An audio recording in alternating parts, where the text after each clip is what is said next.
Sweet. You guys pumped? We're going to jump right into it. Got a lot of slides to go through. We'll go through it fast. You guys can just listen really fast. But I'm super excited. This is my most passionate topic. We're going to talk about how to break into the industry, how to land your first job, but more important than all of that, it is how to sell yourself as an artist. This is the critical skill that I was never taught in school, in college. I went to film school. I tried to do the traditional routes and do what everyone was telling me to do, but no one was actually covering how to land jobs and how to prove that you're the right choice in a creative field. There's a huge gap between applying to do a job that anyone can do and a job that is creative, and it's this subjective thing. So how can you prove objectively that you're the right choice? That's the question I'm sure on everyone's mind. That's the hard part and the frustrating part when you're getting started.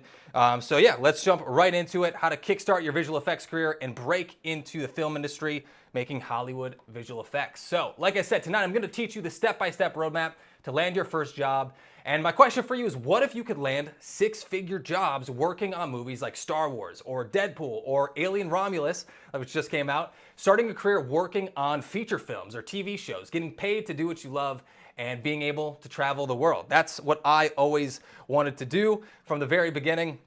And this is a collection of some of the shots that I've made over my career working at studios like ILM and Framestore, working on movies like Star Wars and Across the Spider-Verse, and eventually even using visual effects on set in virtual production. So I've ran the gamut. I've really, I'm not gonna teach you anything that I haven't personally done myself because I think that's the big gap for a lot of us, trying to be self-taught at the beginning. So this is how to land your first job in visual effects, break into the film industry without industry connections and without a college degree. Like I said, at the end, if you stick around, I have a free ebook that is just coming out this week. So you'll get it for free. If you wait around to the end, I'll give you the link and let you know how you can get that right after this. It's got 80 pages of covering a lot of the stuff we're covering tonight, but in more depth, in more detail.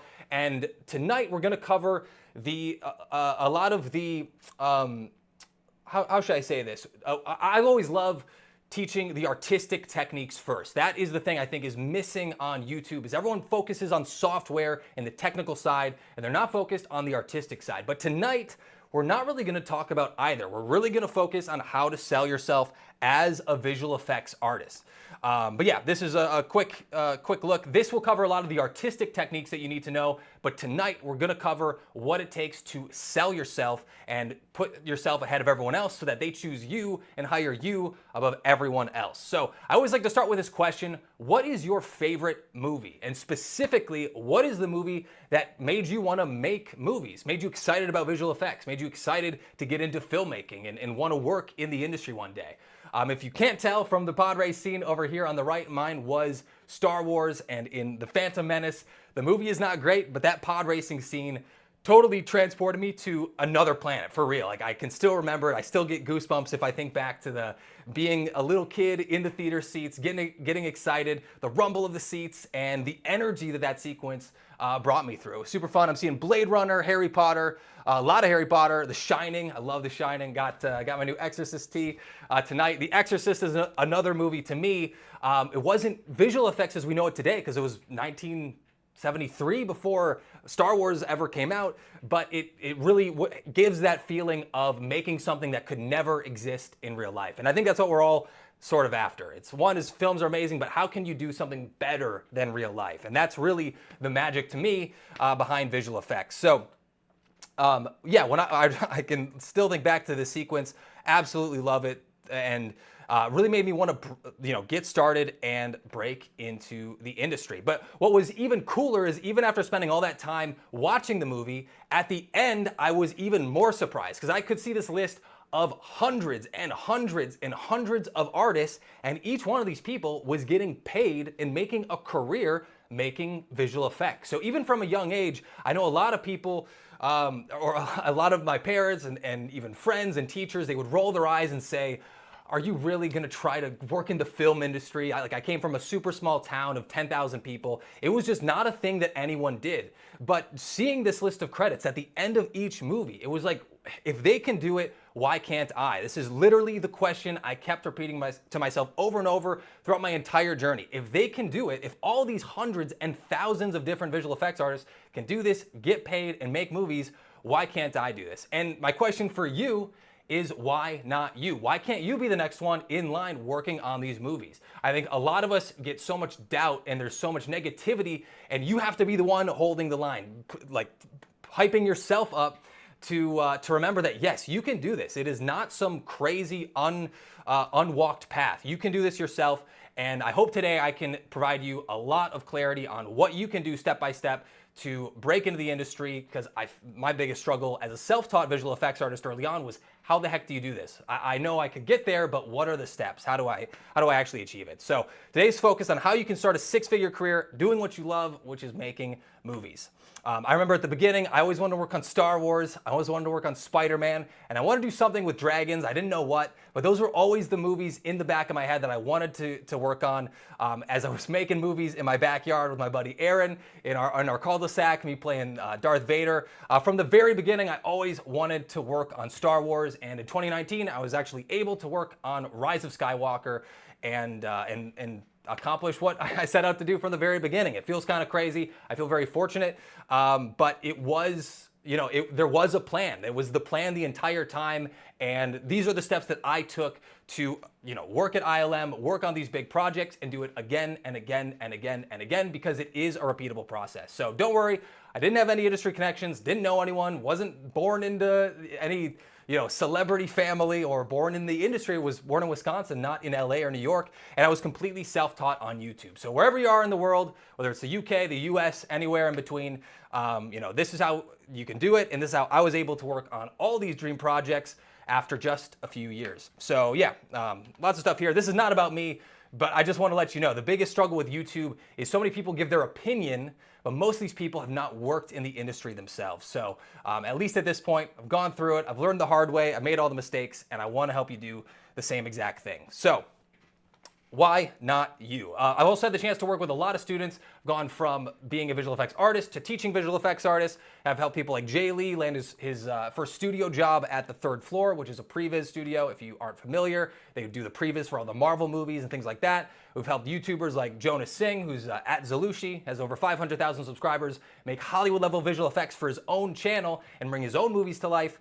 And they've even helped some folks in our mentorship that like James Rhodes, who's literally landed a six-figure job this year doing what he loves, using Unreal, breaking into the industry for the first time. And today we're going to talk a lot about your demo reel, the thing that you show to your employers and your job prospects that shows off that you can do what they're asking for. And we've helped a lot of people through our masterclasses that you're attending right now, through these live classes, with try to give you the best. I'm holding nothing back when we're teaching here, and you can apply all these to literally improve your work right after this video and this live stream. So you guys excited? So this is the process. It is repeatable. You can do it. You can follow it. And this will work for visual effects and for games. The process is nearly identical. And with virtual production, there's a lot of overlap between those roles anyway. So today I really want to give you the clarity and focus on the few things that matter, that have the most impact. A lot of people get distracted and are doing so many things instead of the couple things that are actually going to land you that job. So I want to shortcut all of that and teach you just what you need to know. I'll help you land that first job step by step. We're going to keep going back to this framework and show you how to master each step in the process of going from someone outside the industry to inside the industry, so you can break in for the first time, and ultimately give you the shortest path to break in. And if you've started down this path, then if you follow what I'm teaching you, this might help you land that first job by the end of 2024. So if I can, like I said earlier, if you have a notepad, I always keep notepads and sticky notes, and I have a notebook down here outside the frame of the camera. If whatever you write, it gets retained. It's like the cheat code for learning. If you just write it down, your brain will remember it, and you don't have to spend any extra effort. So I'm telling you right now, grab a pen, grab a notebook. If you gotta go run to the other room, go and do it. It's gonna be worth it because we're not just here to learn things, we're here to apply it and to actually make a difference at the end of this live stream. If you're not changing your behavior at the end of this live stream and doing new things that you weren't doing before, then it wasn't worth it. And I'm here to make it worth your time. So grab a pen, grab a notepad, write this down, because I will give you an action plan, step by step, that you can follow. And again, it works every time. So you will learn what it takes to get hired at these top visual effects studios. By the end of this, you'll know exactly what they're looking for and exactly how to speak their language, which is super important. So you don't sound like an amateur hobbyist, someone who works for free. You're gonna talk like a professional, talk like someone who knows how to sell themselves. And like I said, Don't need industry connections, and you do not need a college degree. And real quick, right at the top here, so many people say, oh, you must have gotten lucky. Oh, you were just born with talent. And I literally don't believe in any of these concepts. I never have. And it's actually really helped me in my journey because I was not born talented. I was not born lucky. I think there are some words that a lot of us repeat in our heads all the time that are hurting us more than they're helping us. And I think the word luck is one of those words. So if I can put one thing at the top here, write this down. First thing to write, it is super important, is that luck does not exist. You should replace the word luck with timing. If someone got lucky, like luck is if you get in a car accident and you survive. That's real luck. But luck, as far as we're talking about, is just timing. Is the studio that you want to work at hiring right now, and are you ready to seize the opportunity? So specifically, luck is timing meets preparation. I think Oprah said that, and maybe she heard that from someone else. It's repeated all over the place, but that's the bottom line. It's timing, but it's also timing with preparation. And we're gonna get you prepared today and build out your demo reel so it looks awesome, and it's what visual effects studios are actually looking for. Well, cool. And in the last 2 months, real quick here, more people have been hired in the last 2 months than the entire last 2 years. I don't think it's a surprise to anyone that the industry has slowed down after the writer strikes, after all the craziness that's gone on over the last 2-3 years. But we're now finally seeing an upswing. So now is the time where you want to get ahead of the game. You don't want to be preparing your demo reel 3 months from now, because that's when they're going to be hiring at full force.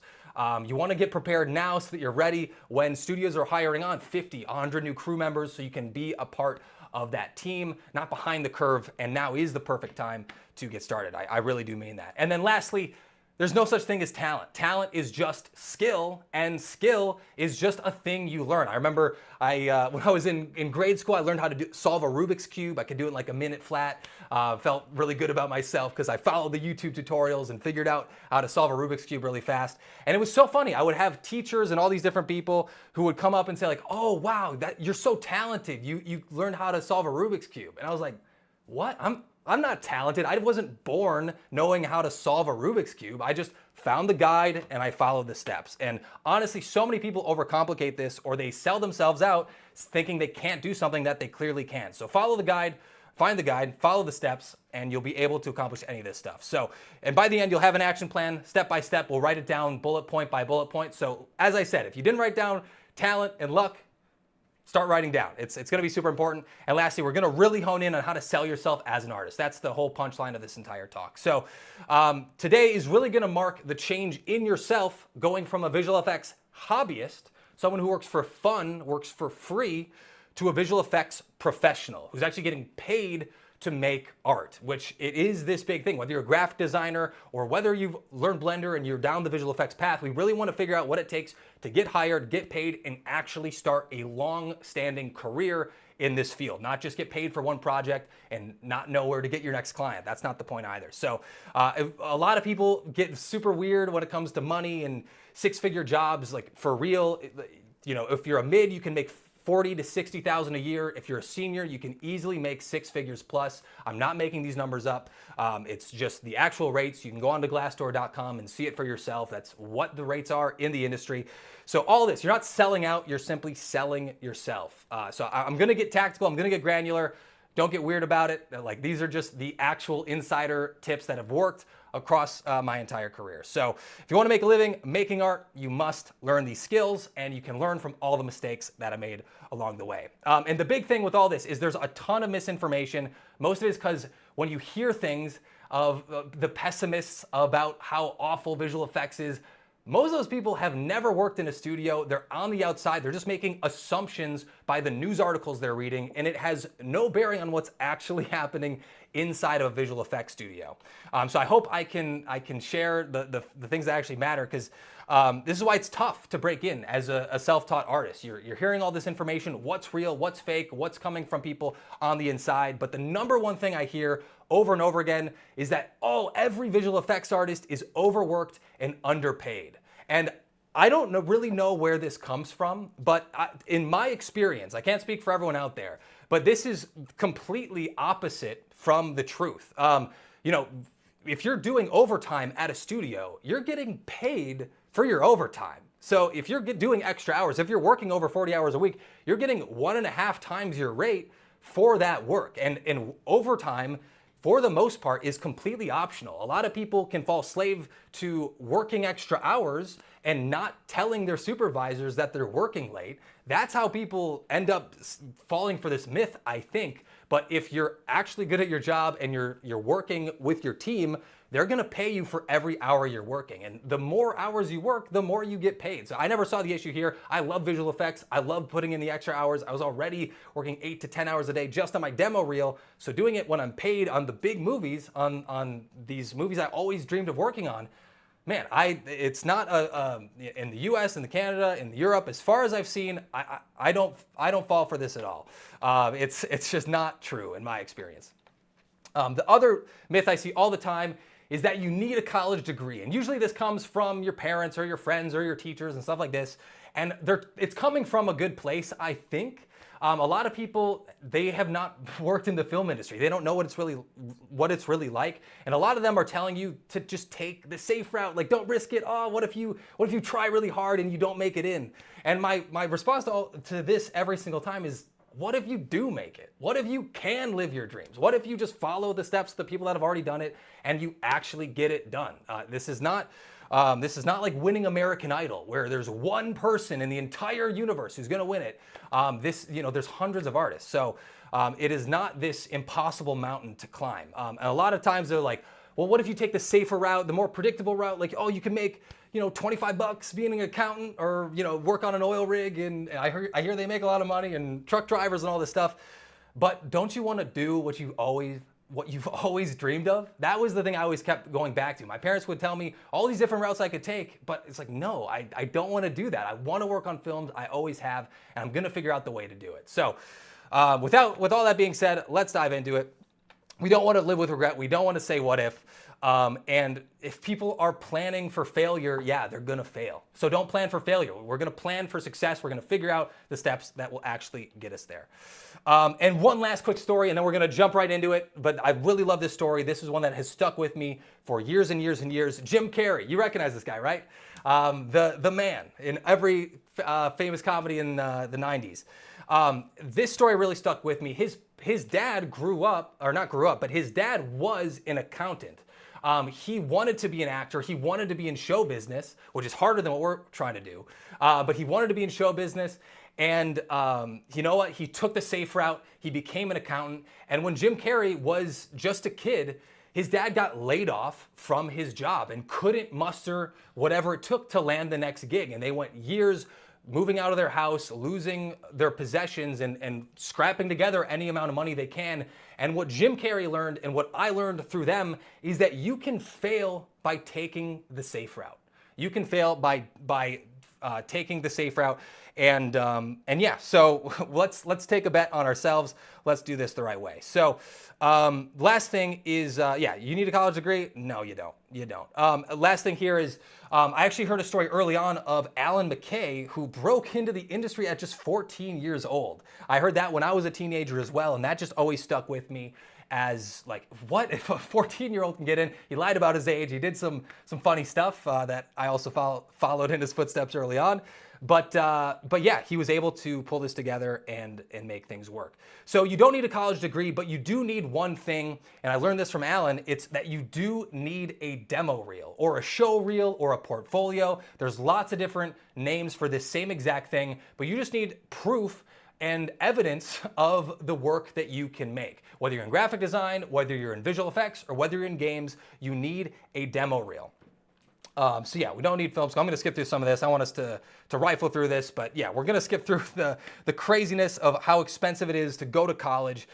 When I went to film school, and I did go to film school in the end, no one was making films, and honestly, no one was landing jobs, even the seniors, even the graduates. I couldn't find a single person that actually broke into the industry, and I was like, well, then why am I trying to follow these people? And in the end, I found it to be completely true. You don't need a degree, you just need a demo reel. And that is the thing we're gonna get laser focused on today. And honestly, by just focusing on my demo reel and not focusing on anything else, I was able to land, my microphone got unplugged right there. So we got that fixed up. But yeah, by following these steps, we were able to, or I was able to actually break in without a degree just by having a show reel before the first semester ended. So that is the power of a demo reel, and that is why we're gonna focus in on that today. So these are the steps. You can write these down, otherwise we will revisit this over and over and over again, because these are the same steps that are gonna happen every single time, and we wanna go through every single one and master it. We wanna make sure that we have a demo reel that is insanely hireable. We want to apply and show off the right things. We want to nail that interview and land that first job offer. So here we go. This is our first chapter, how to create your irresistible demo reel and sell yourself as an artist. Then we'll hop into how to network without industry connections and do it the right way without spamming people across the industry. And then the last thing is how to become the #1 choice, how to stand out above the rest of the competition and make it so you are the only choice that makes sense to get hired at that studio. Here we go. You guys excited? Let's jump into it. So, how to sell yourself as an artist, and specifically, we're gonna frame all of this through how to make an irresistible demo reel, which is super, super important. So this is the first step where most people start. Most people have some idea that, yes, I'm gonna need to build a portfolio, but how do I make it better than everyone else? How do I make sure that I'm proving the right things and showing the right visual effects? And what's the difference between the people that get hired and the people that don't? There's a lot of unknowns, and until you've actually made a demo reel that gets you hired, it's very hard to know. You're going through trial and error, but all you have is error. All you have is failure, and I don't like that word either, but that's the reality. You're not learning by success until you break in, which is why this is so tricky. So real quick, let's get focused on what is a demo reel, and why do I use that word specifically? So a demo reel, the word demo here stands for demonstration. So what we're trying to do is we're going to demonstrate to a visual effects studio that we already have the skills and software, the know-how to do a great job when they hire us. They don't want to take bets on people that know 50% of the pipeline and 50% of the softwares. They want to have a guarantee, or as close as they can, to know that when you show up to that studio that you're going to do a great job from day one. So we need to demonstrate to a visual effects supervisor and to visual effects studios that we already have it locked down, that we already know what we're doing, and basically get rid of all the risk associated with it. So here's what most people get wrong though. When people are making their demo reels, they're only thinking about themselves. They're thinking, here's what I can do. I learned Blender, and I learned claw simulation, and I learned how to use speed tree and how to add make environments and all these things. They're so focused on me. Here's what I can do. But I want to rewrite this idea in your head. Do not think about what skills you have at this current moment. We need to flip that on its head, and we need to think about we need to demonstrate the skills that they are looking for, that they need right now, and then we can solve their problems. We need to make that demo reel with a visual effects studio in mind, and I'll show you how we can do that in just a second here. But most people have this wrong because they've never been taught how to sell themselves as an artist. It's not about you. It's not about what you can do. It's about what problem do they have already. So here's selling 101. Have you guys seen Wolf of Wall Street? Sell me this pen, right? How do you sell the pen when the pen is you? How do you do that? It's super confusing at the beginning. So the #1 rule of selling yourself as an artist, and write this down, you do not sell by pitching yourself, by shouting out and saying, pick me, I'm great, look at my stuff. You actually get hired, and you can sell yourself as an artist by solving their problems. This is so core and so fundamental. We'll give you some more examples here in a second, but it always comes down to solving a problem, always. You sell by solving their problems. The smaller the problems and the easier it is to solve, the less you're gonna get paid. And the bigger the problems, the more you'll get paid. That's why visual effects studios get this fat check from a Hollywood production saying, okay, we want you to solve everything, solve all the visual effects, and if we pay you, $20 million, then we're gonna assume that this problem is completely solved. And that's how the relationship between movie studios and a visual effects studio goes. But we need to also think about how does that go between a visual effects studio and visual effects artists. And it always travels down this chain. The bigger problem you can solve, the more you'll get paid. Are you writing this down, by the way? Are you writing this down? If you don't, do you need a pen? There you go. That you need to actually have a problem that you can solve. So let's jump into this here. So what problems does a visual effects studio have? How can we start speaking their language and start solving the problems that they already have? Well, at its core, a visual effects studio just needs to finish and finalize hundreds or thousands of shots. And it's very, very tricky when you get into the thousands of shots. It gets very complex. You need lots and lots of people, which is why there's lots of opportunity. But that's what they're doing at their core. So we need to prove that we can fit into what they're already doing and that we can finalize shots without other people. We can do it by ourselves. At its core, that's the same thing we're going to be doing every single time. And the issue, after being at a studio and being a compositing supervisor on Dungeons and Dragons, the reality is that a lot of juniors create problems instead of solving them. A lot of times you're coming in knowing 75, 50% of what's needed, and then it takes so much time and so much effort to train you up before you even start on fixing up shots. And if you can only take something to 50% complete or 75% complete, and you can't complete anything by yourself, then you're always passing your work onto someone else, and then you might as well just give them the work from the beginning. Like, why are we repeating the same thing over and over and over? So a lot of juniors, we need to focus on solving problems first, and then when you get hired, you will blow people's minds at a studio. That's how you get promoted and get better and bigger shots early on, is that you can work by yourself. You don't need help from other people. And it's not that you know everything. You don't need to know everything, but you need to know how to solve problems as an artist too. So it all comes down to the same thing. It really does. That's why this is so important, and it's fundamental for every single field. It's not just visual effects here. So this is the thing. A lot of people, they offer to work for free, which you can't really do at a real visual effects studio. But the thing is, even if you work for free, if you're taking up their time, you're getting in their way, and you're not finalizing any shots yourself, then even if you worked for free, you'd be costing them money.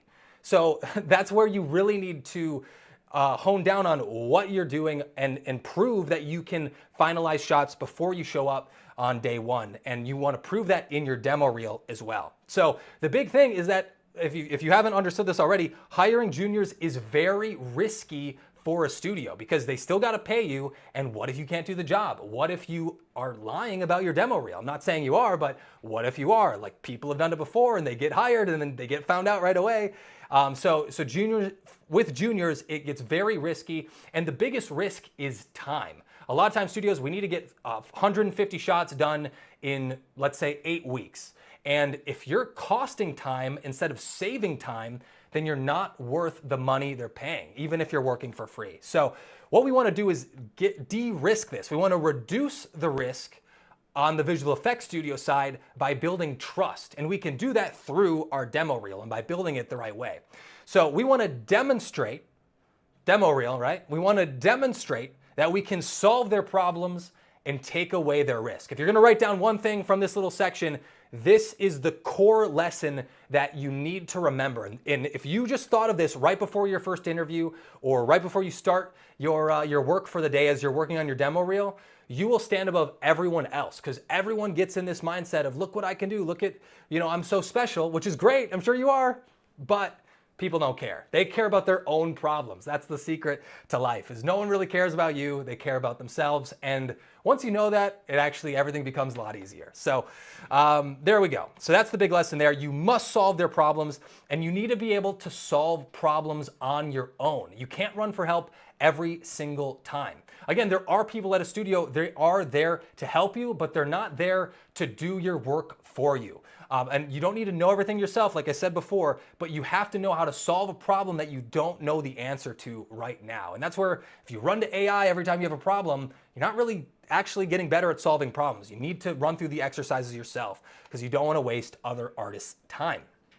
So the big thing here is you want to be able to finish shots fast and on time, and you want to be able to prove it. So a real pro tip here, if maybe you're a couple months into making your demo reel or making your projects, if you want to get really good at this, start timing yourself and figure out how long it takes to do every single shot. And that way you'll have a really clear idea of like, oh yeah, I could do this much roto, these many frames in set amount of time. Or you can build an environment in 2 weeks. And you know, the first 3 days are on the block out, the next 3 days are on fixing up models, and the last 2 days are on lighting, and the last 3 days are on compositing and making it look awesome. Whatever it is. I'm just giving a pure example there.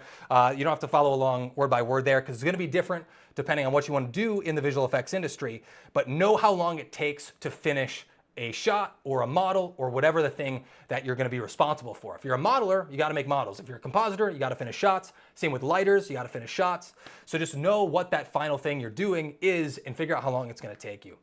And the other side is if you want to stand out, if you want to be the #1 choice, then truly you have to know the software that they're already using. It's so important because again, they don't want to spend time to train you up on their software. Like some places will do it, but it makes it a lot harder to say that, okay, let's take the risk. Let's take 3 weeks to train this guy up on a software he doesn't know.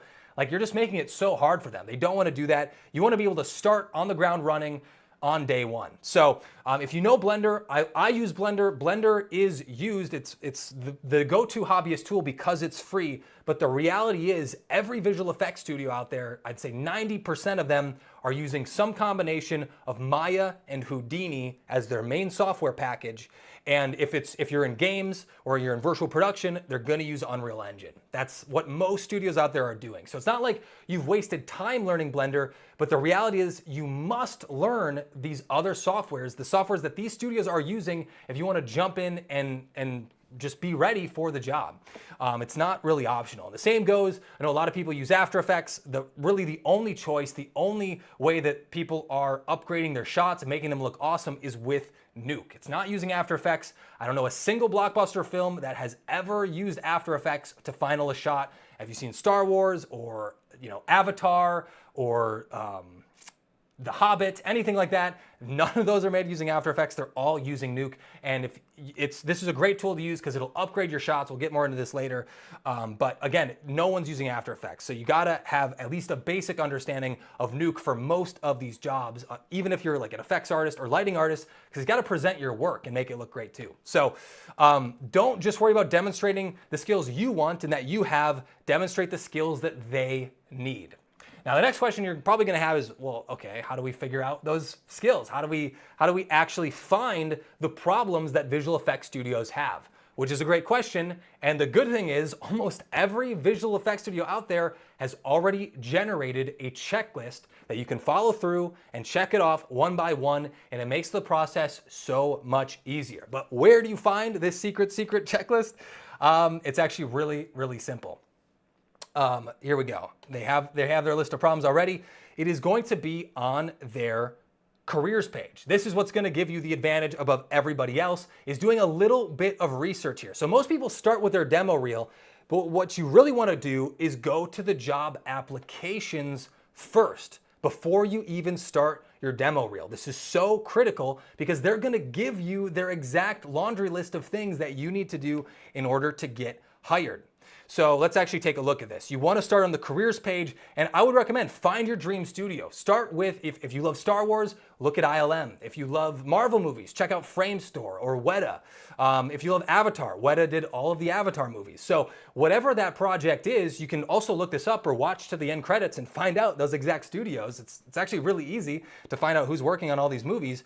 Find that dream studio, and then let's work backwards from there. So we're building everything from the right place. And also, it's super important, if that studio is Pixar, you're gonna have a very different reel than someone who wants to work at ILM. So that's why it's super important. If you wanna go stylized, go stylized. If you wanna go photo real, go photo real, but the two don't really mix that well. So this is gonna work for any discipline though. Start with that careers page. And yeah, I got some screenshots here so we can take an exact look. What's going on here? So, let's take a look at Framestore. So this is just a pure example. I'm gonna give you a couple different disciplines here. There are so many jobs, and I'm trying to give a roadmap for every single one of you, which is a little bit challenging, but truly, whether you're a lighter or a compositor or a 3D artist or a character artist or an animator, The steps are going to be exactly the same here. So this is just an example for a compositor, someone who uses a nuke at Framestore, which, by the way, Framestore is hiring right now. You could apply if you have the demo reel. And literally, you go to their application and you can see the exact skills. Guys, if you haven't seen this or you haven't checked out 10 different studios, go and look through them. This is, I mean, it's so critical, and start to know this like it's second nature. Don't look this up and check it once and then a year goes by and you're not checking this out. Like really look at all these. So you need a strong eye for detail, strong eye for composition and lighting, collaborative work ethic, ability to multitask. You need to know photography, working knowledge of the visual effects pipeline, experience dealing and communicating with clients, which again, you might not have if you're a hobbyist at home. So it's great to know, because now I'll show you in the next step how we can gain these skills, but we need to know what skills we need to learn first. And these are the skills they're asking for. So if you can speak their language and say, oh yeah, I had a first client. At first the communication wasn't great, but what we did instead is we started, sending work every 2 days throughout the week so that we could get more rounds of feedback, and that really helped to communicate with a client. That simple little statement, by tying it into a real experience that you have, a real world scenario that you've done in the real world, that's what's gonna set you apart from everyone else, is having these real experiences.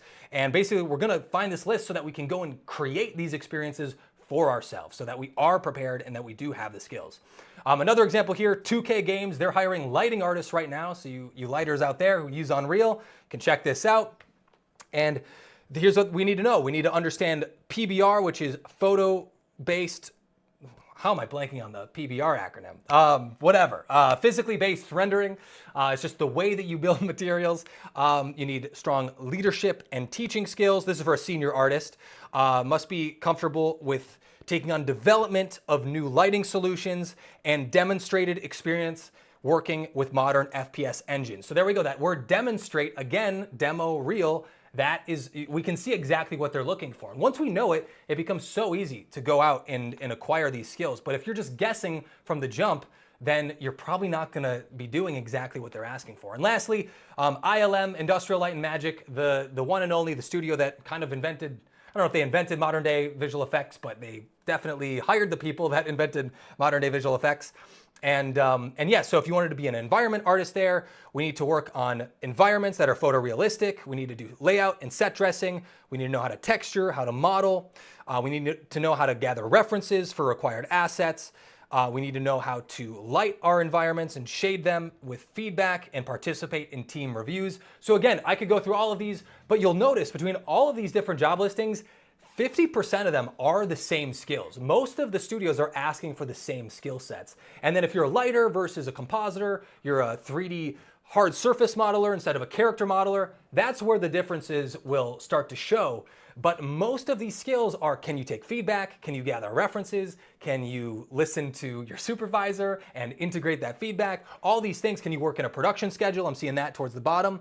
It's a lot of the same things. So there we go. There's some examples I want to show you, and from jobs that are actually posted right now. Those were all posted this week. I know some people are skeptical, like, oh, the industry's dead. VFX is totally dead. AI is taking over everything. It's not true. It's just literally not. I don't know what to tell you. Visual effects studios, they have a pipeline. They know what works. AI is not copyrightable, so they're not going to use it for years and years and years anyway. And you're always going to need an artist in the pipeline. You just are. And movies like Spider-Verse are not going to be made with AI. They just don't get made that way. That's not how it's done. So here's the thing. If they ask for skills, make a shot that proves you have the skills. So once you have that list, you have this huge list now of all the different skills you need. Now it's our turn to make a demo reel and make shots or environments or models, whatever it is for your discipline. We want to make shots that prove that you have the skills. And the easiest way to think about this is make one shot that proves one skill. A lot of people overcomplicate this and they build these cyberpunk cities with neon streetlights and cars and animation and crowds and trees and all these crazy things. And you are probably overcomplicating this. I'm just telling you, you're making it harder on yourself than it has to be. Make one shot that proves one skill. This is another one of those things that write this down, because it will save you so much time. Because the biggest waste of time is not learning the wrong software, honestly. It's spinning your wheels on bad projects that only look mediocre in the end. You want to make sure you're working on a shot that you can absolutely nail, that can look photorealistic at the end of it. You don't want to shoot for you don't want to try to make these crazy big cities and then the whole thing just looks kind of average. Like that's going to hurt you way more than it's going to help you. I have this story later, but literally it's like trying to learn guitar and you learn a solo right at the beginning. You're trying to learn a metal solo by Avenged Sevenfold or something. But no, it's like start with the basics, start with the chords, and then it'll be much easier to start playing more advanced things. So that's what you need to do for skills. Then the next question obviously is, okay, well, they're asking for experience. What if I'm at the beginning of my career and I don't have any experience? The reality is, if you don't have experience, then you need to create it. You need to create your own opportunities. And you can do this in many ways. What this looked like for myself is I volunteered. I worked for free. I hate to say it, but it works if you want to get experience. I volunteered to work on student films. I was 15 years old and I found a Reddit post of someone who was making a student film in college. And I was like, hey, I would love to work on this. I just want to get experience and I'll help however I can. And the way I actually landed my first job, it was not a studio job at first. The very first time I was paid to be a visual effects artist was when I was just 16 years old because I'd worked on this student project, and the supervisor on that project, at the end of it, he's like, dude, you got some good work. I have a freelance project coming up. Could you help out on it? And I was like, heck yeah. And I quit I was working at a restaurant at the time, literally called up my boss that second and said, peace, I'm out. I'm getting paid to be a professional visual effects artist. And so that was the first taste I had. And then there was still a big gap between going from there to working at visual effects studios, but at least I had that first experience. So whether it's working on other people's projects or just creating your own personal work or going to a mom and pop business down the street and saying, hey, let me make a 30-second ad for you. I'll do it for free. That's what working for free is. And if you don't have experience, there's really no other option as far as I'm concerned. Some people say never ever work for free, but I just wholesale disagree with that. There is an argument to be made, but I just disagree with the argument because if you have zero experience, you got to get it from somewhere. So, how are you supposed to get paid if you don't have experience? It's a chicken and the egg situation. So there we go. That's how you can get experience going from nothing. Otherwise, every little bit is experience. Getting internships, working on small projects, getting friends in the industry, DMing people on Instagram that are working on cool projects and saying, hey, I'm great at animating. Let me animate. You're great at environments. Let me animate something for you. And just collaborate with people. Like the world is huge. We're all here. All the people in this live stream right now, there's so many of us who could collaborate to make that first project. So the opportunities are out there. You just have to create them yourselves, which is not intuitive at first, but that is the route. And the punchline here, like I said at the beginning, reduce risk for the visual effects studio, reduce their risk by proving that you can do what they're asking for, and build trust by showing it and by demonstrating it in your demo reel. Does that make sense, y'all? Or you got some notes written down at least by now? That is the essential playbook, and that's where you got to start. We'll get into more tips on how to make an awesome demo reel that stands out, but that is the starting point for all this stuff. So if they ask for software, you got to learn the tools. If you only know Blender, you got to learn Maya. You just do. And if you're in motion graphics, you probably got to learn Cinema 4D instead of just Blender.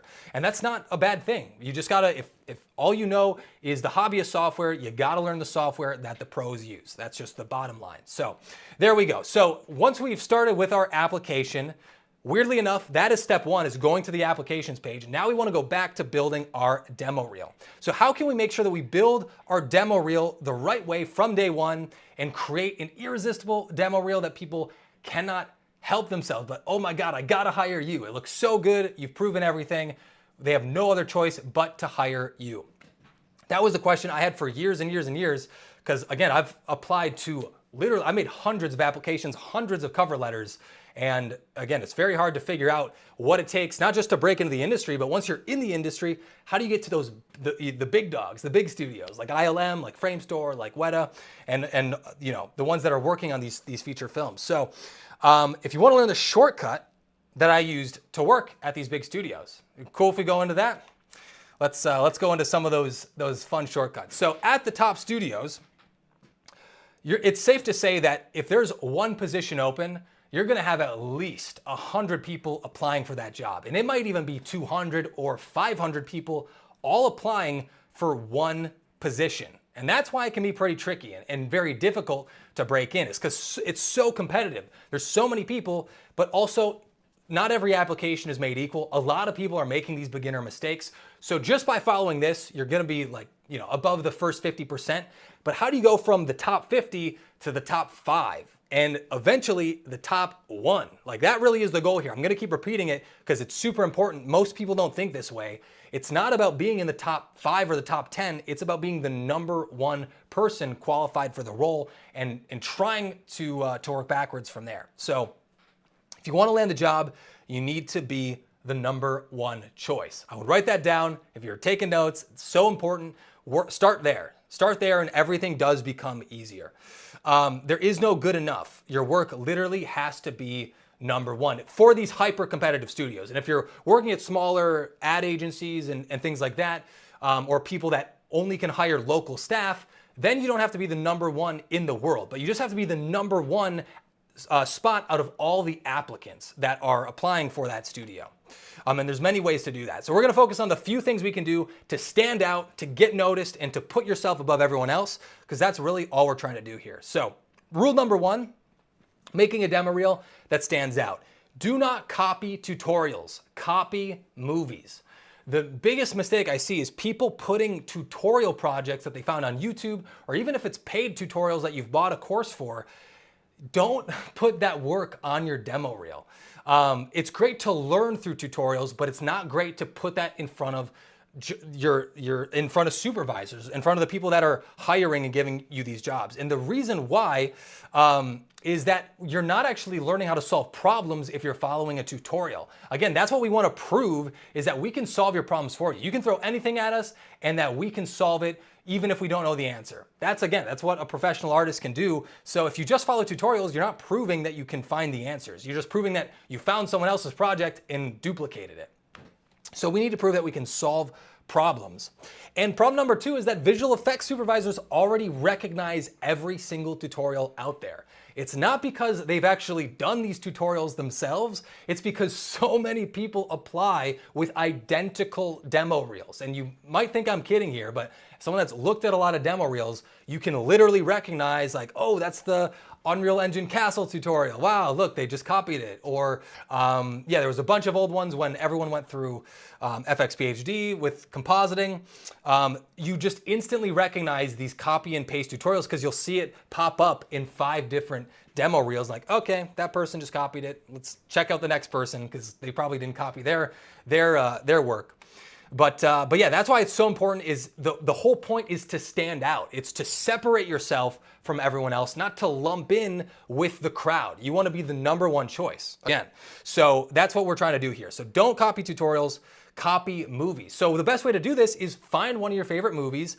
I love Blade Runner. Blade Runner 2049 I think is great for a lot of you guys out there because the shots are simple, though the composition is simple. They're simple to recreate, but it's still hard to execute. It's hard to make something look photoreal. So again, you can look through these visual effects breakdowns. You can go through and see the elements of how they constructed these, and then you build it from scratch. Not following a tutorial, but using it as a blueprint of what you're going to build. So whether it's Blade Runner or it's Avengers or any other movie out there, it really doesn't matter.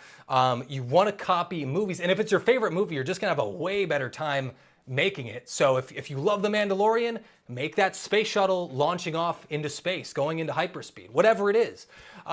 There's a billion examples I could pick out there of all the different movies. So find one that you love, that you're passionate about, that you would have fun making, and jump into the deep end. Figure out what it takes to make it, and that is going to be the best way every single time. This way you can prove that you can solve problems, and you're proving that you can match your work to another shot in the sequence. That's a huge part of working at a studio. Is when you're a junior artist, when you're landing your first job, they're not gonna give you the biggest shot. They're gonna give you the simplest shot, and that's okay. They're trying to build trust, right?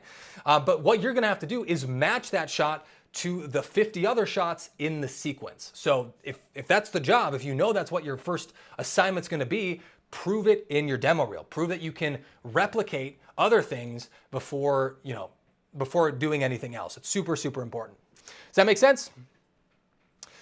Cool, cool, cool. So rule number 2, reference, reference, reference. A lot of people, they get reference at the beginning of their project, they look at a couple images and they think they're good to go. They don't have to look at it again.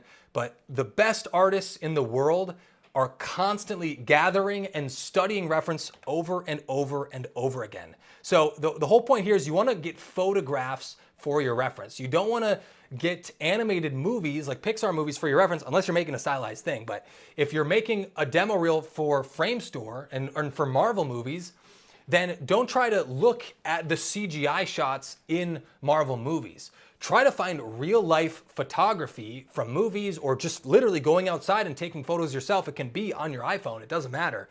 But start to see how things look like through a real camera lens in real life.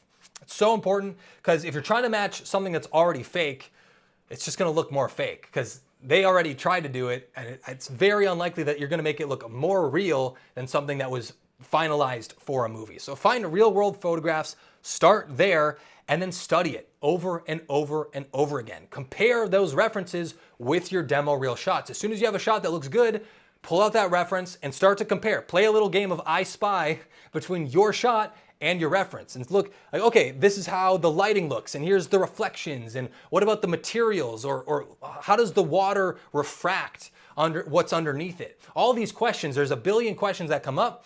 You can study it, you compare your work against the reference, and then write down, just like we're doing now, write down all the things you notice and then improve your shots. And do it over and over and over and over again until you can't come up with any more notes. This is the #1 exercise that you need to learn, that you need to get good at. If you're all alone, if you're by yourself, you're self-taught, learning on YouTube, you need to get good at creating notes for yourself. You don't have a mentor out there or a supervisor who's giving you notes, so you have to improve your creative eye by doing this exercise of comparing your work with real world reference. And you're gonna get so much better doing this.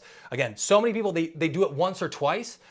Honestly, when we're working on visual effects shots, you're working on the same shot for 2 to 3 weeks sometimes. And that entire time, 8 hours a day, we're comparing it to reference over and over and over again. And the best artists, the most senior artists on the team, they use reference every single time. You never get too good for reference. Like so many people think you can, and it's totally wrong.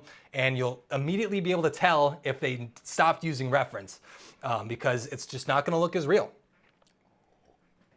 Another quick note here is study the greats. If you have a dream studio, if it's ILM, if it's Weta, go to their YouTube channel and study their visual effects breakdowns. You can start to see all the different layers and start to understand the decisions that they're making for each shot. And pause it, and literally, just like we'll do here, go frame by frame and start to see like, okay, during this breakdown, what's going on? Okay, so we're starting with the CGI background. It's really bright.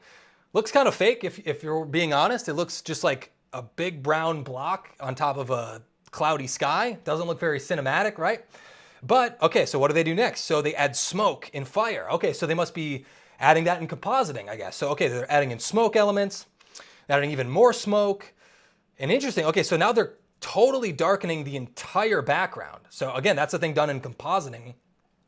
They're not staying with their CGI, they're altering it there. Okay, now they're adding smoke elements and stock footage in the foreground, and it looks like there's like tons and tons of layers here. Okay, cool, now they have particles and they have this energy beam going on, and all of a sudden you can really start, it becomes obvious, but you're just deconstructing this shot. But if you have never gone frame by frame through a visual effects shot, you're just not going to be able to recognize these things because you haven't taken the time to study them. And this is what I mean by study, is go frame by frame and just start to break things down step by step. It's like, okay, look, so I guess they made the background dark because they needed, the silhouette of Thanos. So they need dark, and then they need brightness around Thanos to make him silhouetted.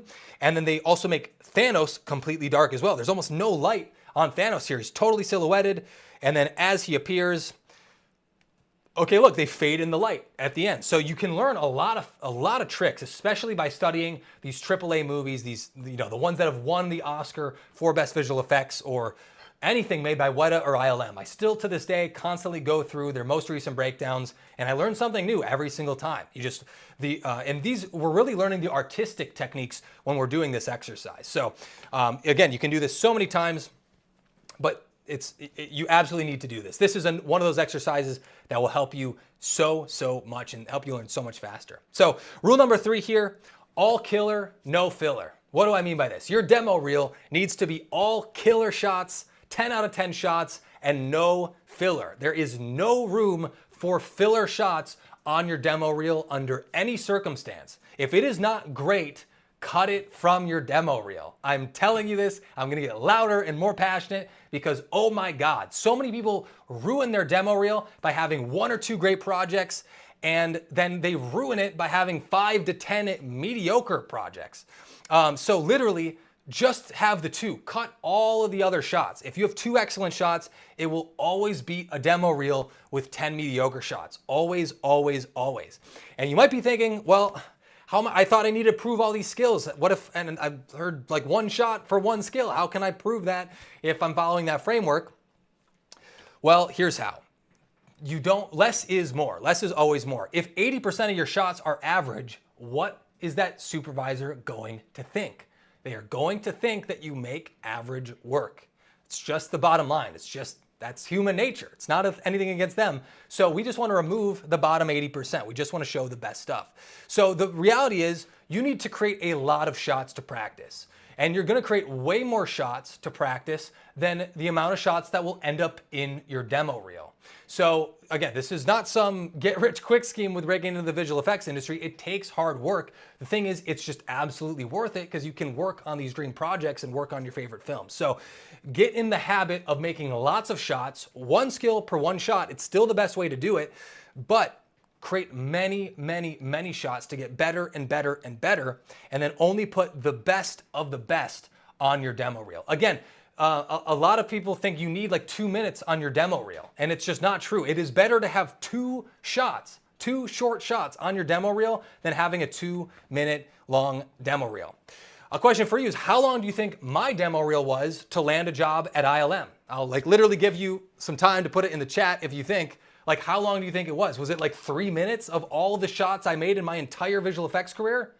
The answer is no. I made a short reel. It was less than a minute long. I think it was like 59 seconds. And I put my title card at the beginning and end. So it's 45 seconds of visual effects. And that was the demo reel that got me into ILM, because I only wanted to show them the absolute best shots, the ones that held up to their standards. And I wanted to hide, literally, I didn't want to have them see any of the shots that were even close to subpar. So you're not obligated to put every single shot in your demo reel. And if you go to my channel now, you'll see that even my current demo reel is 1:30. It's a minute and a half long. It's not 4 minutes. I could fill it up with all the shots I've done throughout my entire career, fill it up with shots on Paddington 2 and Mary Poppins 2, but that's not what's gonna get me hired on the next job. I wanna show the best that I have, all killer, no filler. It's I put it as rule number 3 because I think the other lessons are more important to know to start, but all killer, no filler is once you land that first job, you need to start cutting your demo reel. It does not need to be longer, it needs to be shorter. And if it is too short, if it's like 20 seconds long, hey, that might be too short. Add breakdowns of your shots. That's a great way to not invent brand new shots.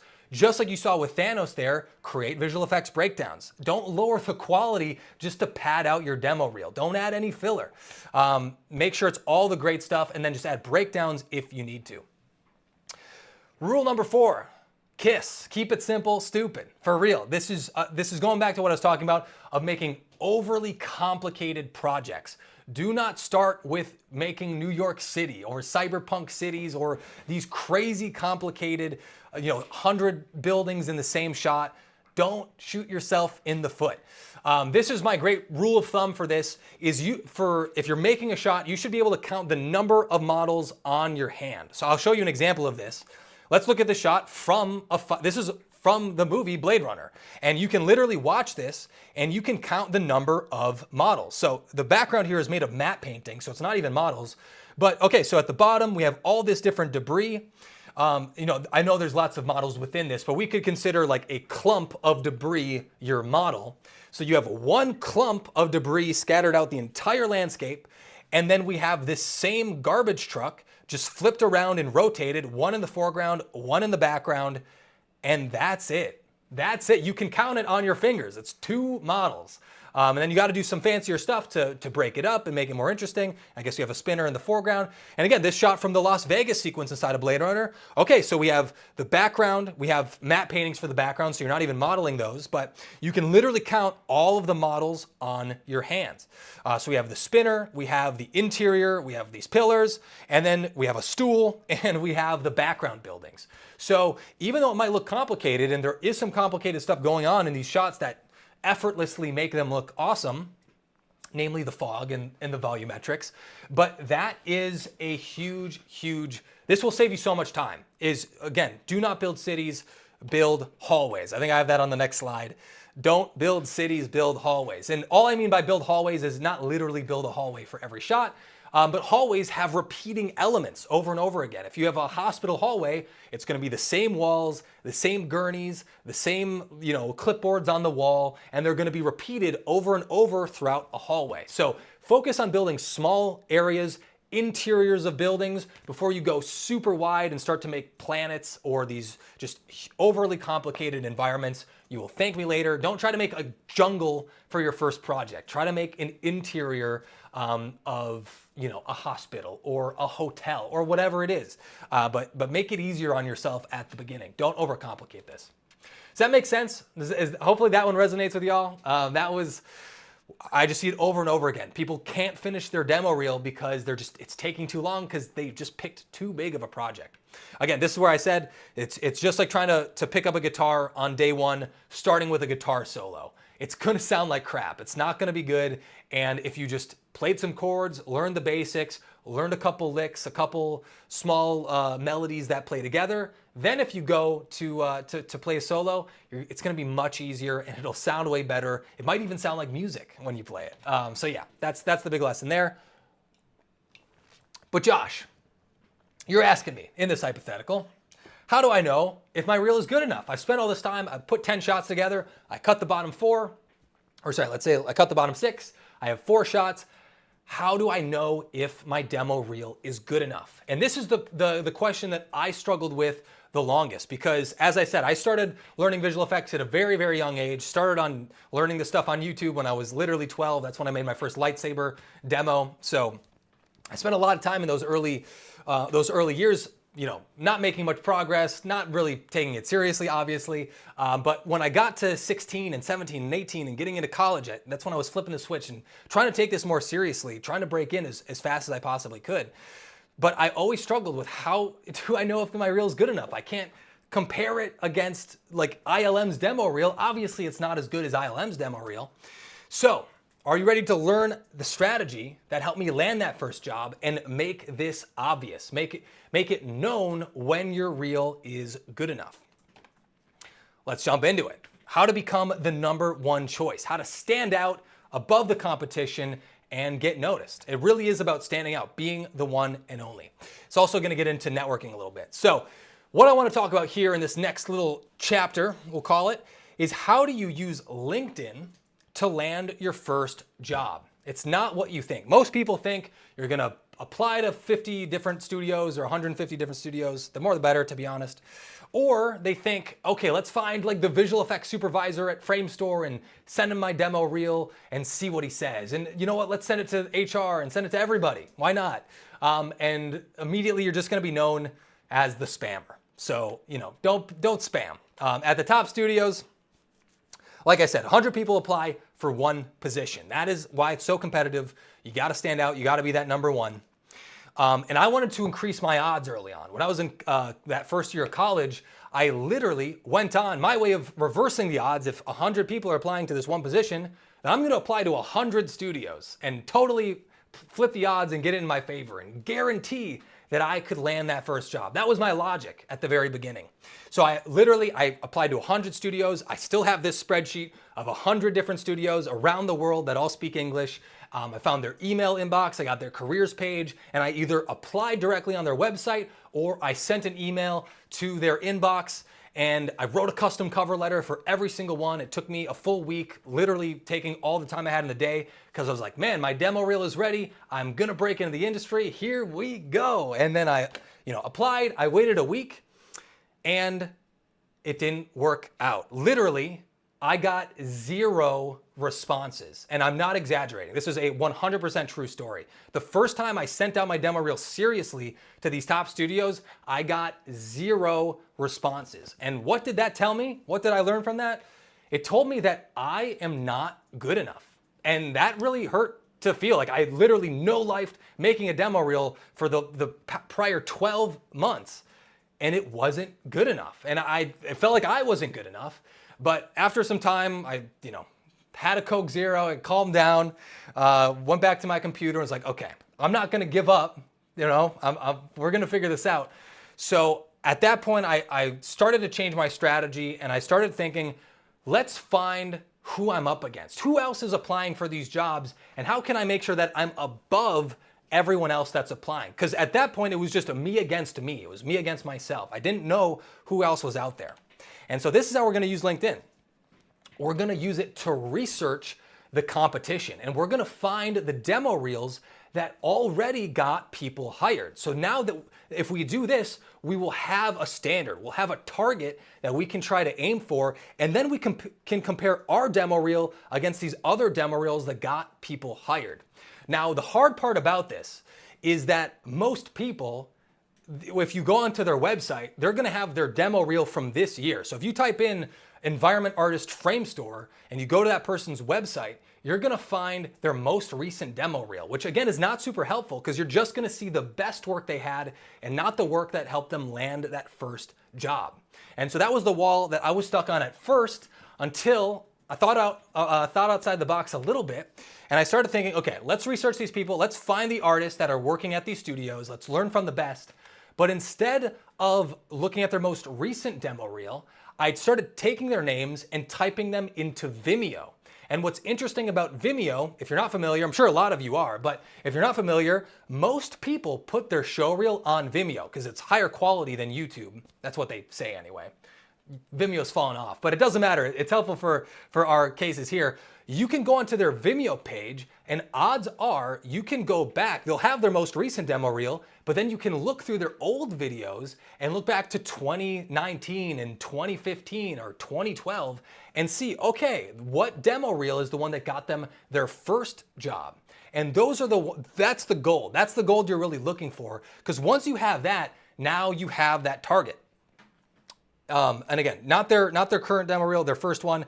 This is super important. That's another lesson, to write it down. It's so basic, it's so simple, but none of you are doing it, I'm guessing. And to me, this was the one exercise that actually got me from someone who applied to 100 studios and got nothing back to landing my first job. After that, I started comparing my work to other people. I made the adjustments in my demo reel to make sure it was better than everyone else. And then when I went out to apply for that next round, I was literally able to land my first job in that first semester of college. I think after just 4 months of being in college. I obviously was not going to class because I was spending all my time working on my demo reel, which was way more important, but that was the process. So you need to make your visual effects look better than your competition.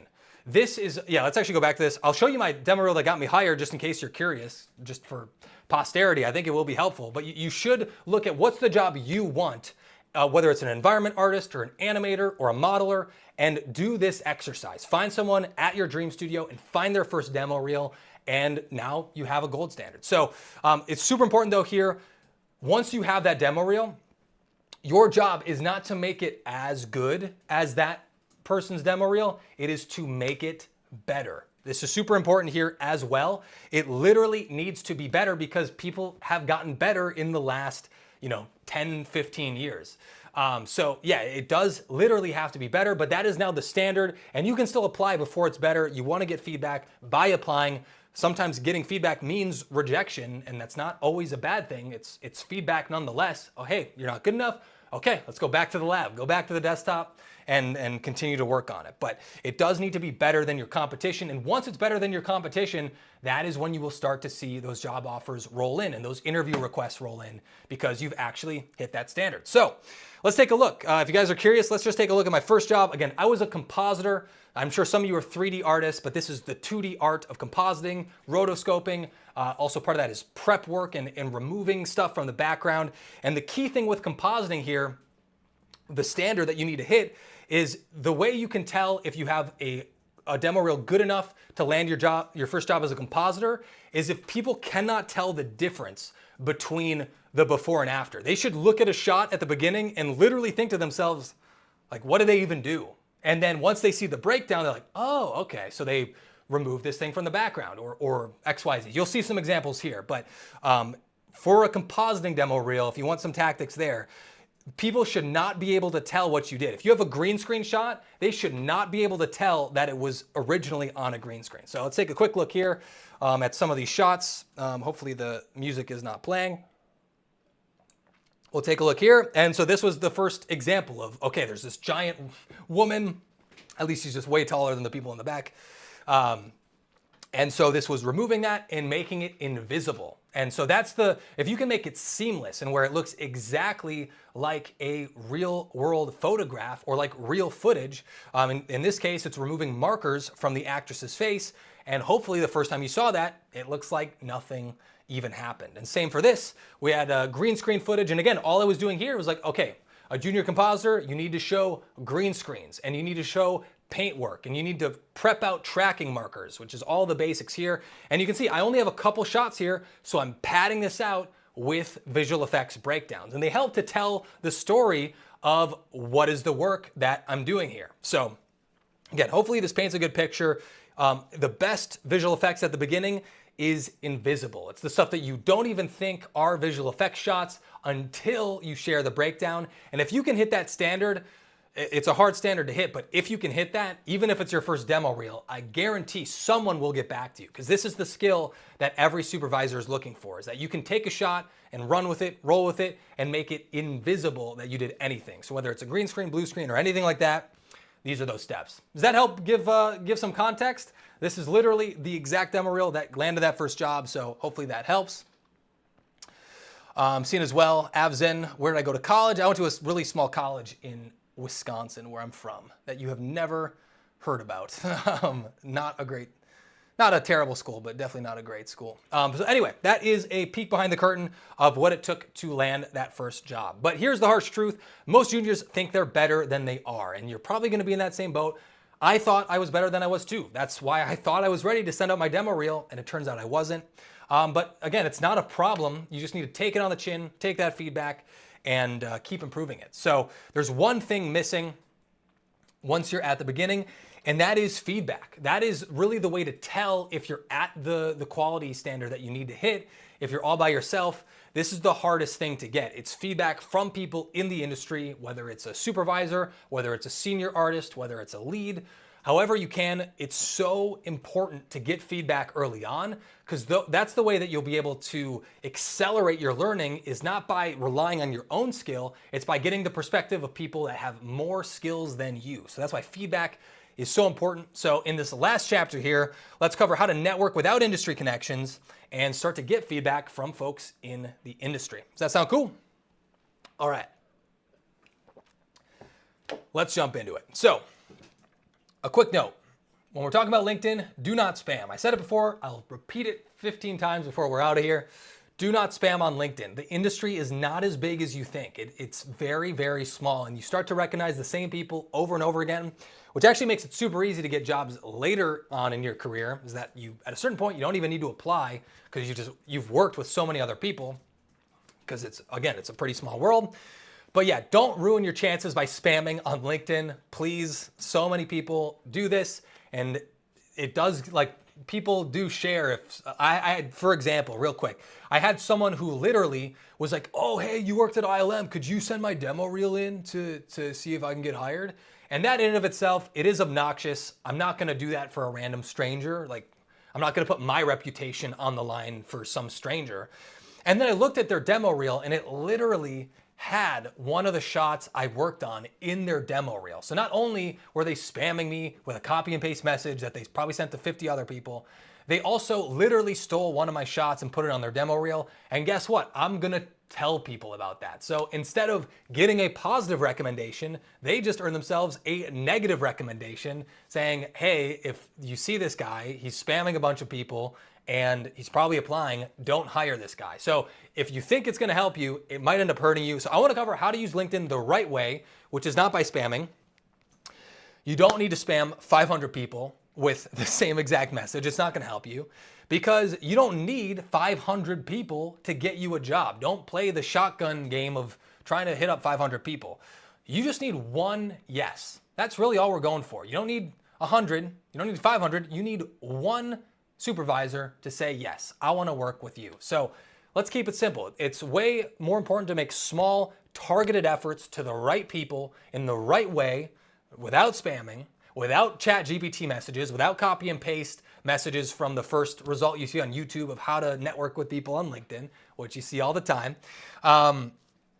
We wanna find those people working at our dream studio, and we wanna get in touch, but we don't want to ask them for a job. Never ask people for a job.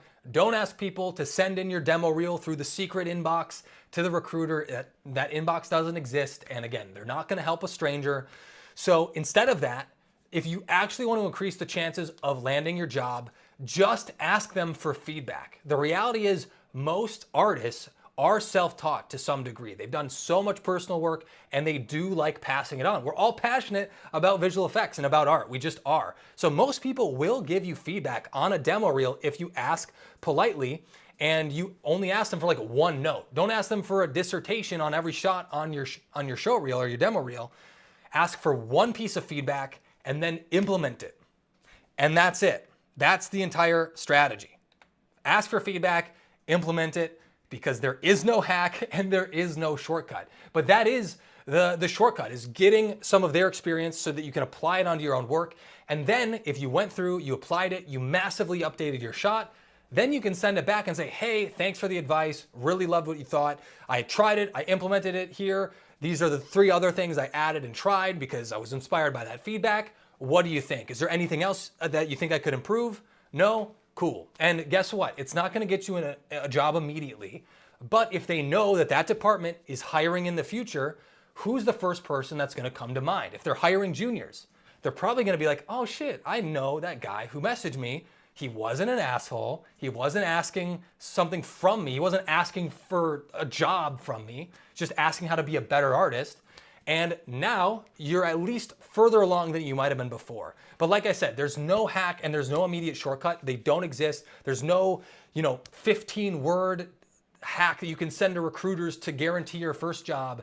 It's by having a demo reel that is the #1 demo reel out of everyone else. That is always the goal. It's not changing. So we're just trying to get feedback to accelerate our chances because again, we need to be the one. We need to be Neo, the one. You need to stand out and you need to prove that you have what it takes. You got the skills, you got the belief. That was actually Neo's biggest hurdle, by the way. It was that he didn't believe he was the one. So a lot of times it can be ourselves holding us back.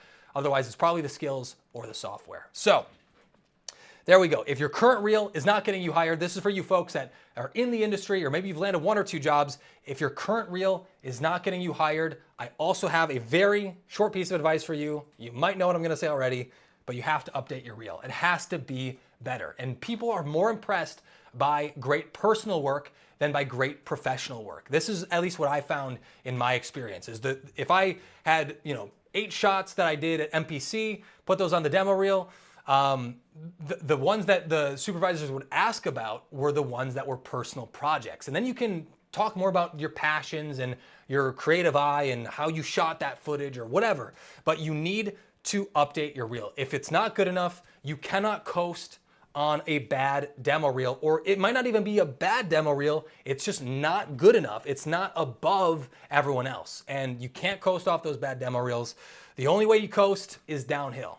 You don't coast uphill. Doesn't work. It's just physics. So you need to improve you need to put in some more energy, some more oomph into your demo reel if you're struggling to get hired. And that's just the bottom line. It's not that it's not that you're bad as an artist, it's just that it might be more competitive out there and you need to separate yourself even more. So here's the final wrapped up lesson. To land your dream job, your reel must be as good or better than your dream studio, better than their demo reel or better than the artists working there. And that really is the secret to how I was able to work at ILM, was that I handpicked the shots that in my own work, I was applying the ILM look, which I figured out by studying all these visual effects breakdowns and applying it to my shots at a visual effects studio until I finally had enough big shots, senior shots, and I had them at a standard that was good enough for ILM. And it was very targeted. I was trying to match it to the style of their studio, even though I was working at Frame Store and MPC and all these other places. So that really is the roadmap. Again, it's very simple. It is actually quite simple. It doesn't mean it's easy, but it is going to be the same steps every single time for every single discipline. And if you follow this and if you can hit that standard, you will get hired at the biggest studios. That's just how it works. They're not going to turn away great artists. They're not going to do it. So I know we covered a lot. Did that help? Did you guys learn something new throughout the class today? We did cover a lot. I am struggling with my throat right here, almost through my water. But the reality is 95% of people who start don't make it. And I don't want you to be in that 95%. I want to let you know what the 5% do to be successful. And if I could give you one single advice out of everything we talked about today, if I could give you one new thing, it is practice every day. And that might sound intimidating, but it is like going to the gym. We're talking about trying to land our dream job here. We're not talking about, we're not talking about hurting ourselves. We're not talking about doing something painful each day. We're talking about investing in ourselves. We're talking about becoming a better artist and using this to work on the movies we've always dreamed of. So the least we can do is spend a little bit of effort every day. It could be 5 minutes, it could be 5 hours, it could be 15 hours. It doesn't really matter, but you should do something every single day. And the thing is, I'm sure you're already thinking, oh yeah, but I'm busy and I don't have the time or whatever it is. And cool, that's fine. Then people who do practice every day are gonna get jobs before you. I'm just telling you because that's how it's gonna work. There are already so many people out here, because it is a competitive field, that are putting in the work every single day. And if you're not matching the amount of effort, then they are going to be number one and you will be number two. And number two is not good. You need to be number one. And so this is the real reason why though, specifically, like let's get down to numbers. Let's do some super basic math. If you make a little bit of effort every single day versus another artist who does it once per week, one day on the weekend, it's going to take that other artist 7 times longer. 7 times longer. So if you want to do this fast, if you want the shortcut, this is the shortcut. The shortcut is doing a little bit every single day. Find a time slot in your own calendar that works for you. Because the reality is you have the time. Everyone has 24 hours a day. We just do. But not everyone prioritizes the right things. And a lot of times it's easier to prioritize things that don't matter because, landing a job in the industry feels far away. And it might feel far away right now. But again, if you follow these steps, and we haven't even gotten to it, I'm gonna give you the step-by-step action plan right after this. You need to make it a priority because the people that are gonna make it are prioritizing it. And it might be after work, it might be after the kids go to bed, it might be before they wake up, it might be during lunch. It doesn't matter. It doesn't have to be 15 hours a day, but you should make an effort every single day. Get 1% better every single day and you will see the difference. It's not different in the first week or the second week, but by the third month and the fourth month, oh my goodness, it is night and day. Who is putting in the effort? Who is putting in the time? Who is looking at their work critically and getting better each day versus the ones who are doing the bare minimum, doing it once a week, doing it when it's convenient instead of making it a priority every single week. If you're serious about this, if you actually want to break into the industry and do what I did and do what many other people have done, like work on Star Wars, work on these really big projects, it is going to take a lot of effort, but it is 100% worth it. It's literally your dreams coming to life. I mean, at the beginning, I just wanted to make sure I left no regrets. And it was worth every minute, every hour I spent. So if you can, right now, if you want to really make this a priority, follow this exercise with me right now. Think about it in your calendar. Think about your work week. Think about your weekend. What time in the day can you dedicate to yourself? Is it before work? Is it after work? Is it, you got from after 4 p.m., your manager's out and you just want to spend that time on yourself instead of doing your day job? I'm not here to judge, but you got to find the time in your schedule to prioritize yourself. So if you can, and put it in the chat, if you're serious about it, if you want to share, like let's put the momentum into real life. I feel like, people feel weird about the manifestation stuff, but for real, if there's any crazy magic behind landing a job at ILM, I remember in my dorm room at the beginning of my journey, literally had a notepad just like this, and I wrote down visual effects bucket list, and I wrote down Star Wars, I wrote down Spider-Man, and I wrote down dragons. Because I didn't watch Game of Thrones, but I love fantasy. Didn't care how we got dragons, I just needed to work on dragons. And literally, that was the true north. That was the thing that stuck with me throughout my entire career. And one by one, I was able to check off every single one of those movies on that bucket list. And literally, that's why now I'm not so interested in taking jobs in the industry. I literally accomplished the dreams I set out to accomplish. And I'm much more interested in passing along the lessons and helping you achieve the same thing, because it completely changed my life, and I can't imagine it going any other way. So late night around 12, 1 hour a day, every morning, Nadia, that's awesome. Every morning on the train, that's another great idea. If you have a commute where you're on the metro, you're on the train, using it to get better and to network with people. Like that 1 hour can be spent any different way. It doesn't always have to be on the art, but you do need to prioritize the art. That's super cool. I applaud all of you guys who are actually taking this seriously, because again, 95% of you aren't gonna make it. That's just the facts, and it's not because you're not good enough, it's because you're not gonna spend the effort in the right ways to follow all the way through. It's not like it's impossible, because it's incredibly possible. I think we've proven it enough today. But yeah, that is the punchline. So I appreciate all you guys putting yourself first. And another question, just to put it in context, is how many hours a day are you on your phone? How many hours a day do you watch Netflix? I'm not telling you to cut out using your phone or cut out watching Netflix. I'm asking you to take one of those hours and spend it on yourself. Would you rather watch other people's shows on Netflix or watch your movies, your work on Netflix in the movie theater? Would you rather watch the credits at the end and see other people's names, or would you rather see your own name? Like, you did it, you.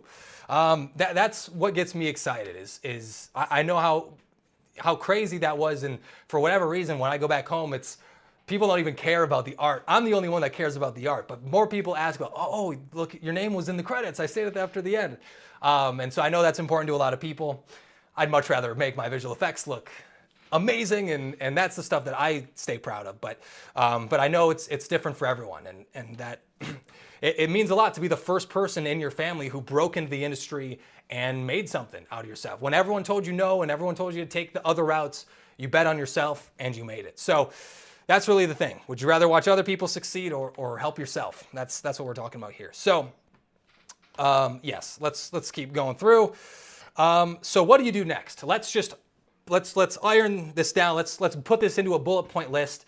If you guys have not written notes so far, now's the time to start. I'm gonna give you the final checklist, the final blueprint that you can follow. And if you follow these steps, you will land your first job. Again, it's very simple. Doesn't mean it's easy, but it is very, very simple. And you just need to follow the steps. And after that, it's just about putting in the effort. So what do you do next? Learn, plan, apply. This is my talent formula. This is personally what I use in my brain of how do I get better? How do I actually gain this skill I want? How do I become a better director? That's honestly my next foray. How do I do that? I'm gonna learn, I'm gonna do the research. That's what you guys just did. We just wrapped up our learning session. Now you did a bunch of the groundwork. Now you know the path. Next, we need to develop the plan. And then lastly, we need to apply it. And that's the part that no one can do for you. You gotta do for yourself. So let's develop the plan. And a plan specifically is a checklist. It is a checklist that you can cross off each item once it's finished, and then you're done. And I feel like that's a great way to get momentum, build momentum, and know that you're actually following down the path. So let's work on that checklist. So point number one, find your dream studio. You got to start there. If you want to work at Pixar or you want to work at ILM, you're going to make a different demo reel. So find your dream studio. Let's start there. And if you don't know that studio, start with your favorite game, with your favorite movie, and find the visual effects studio that made it. Step number 2, go to their careers page, find that job listing of the job you want, and create a list of problems, aka skills and software, that you need to learn next. And again, there's gonna be a lot of crossover. A bonus tip, a pro tip on this, is if you don't see the role that you want at your dream studio, this is a great tip. Use the Wayback Machine. It's like archive.org. You can go and check out their job listings from 6 months ago, a year ago, 3 years ago, and you can see, there's a couple roles that are super in demand. They're not hiring all the time. Things like character artists are super in demand.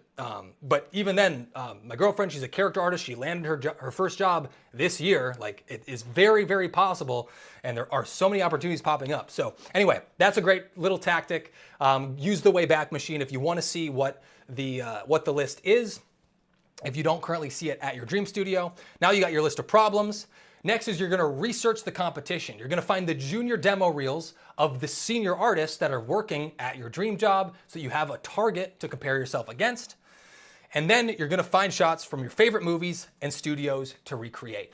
So once you know that studio, once you know what movies they work on, find some of your favorite shots from those movies and start copying the shots in your own way, solve your own problems, invent it yourself, and recreate those shots. Don't just recreate tutorials. Use tutorials to learn the micro skills, but prove that you know them by creating your own shots and by copying movies, not by copying tutorials. And then at that point, you just got to execute. Make more shots, get more feedback, try to connect with people in the industry, get feedback from those folks, and just continue to get better as an artist. Like I said, there's no hack. You just got to be the best.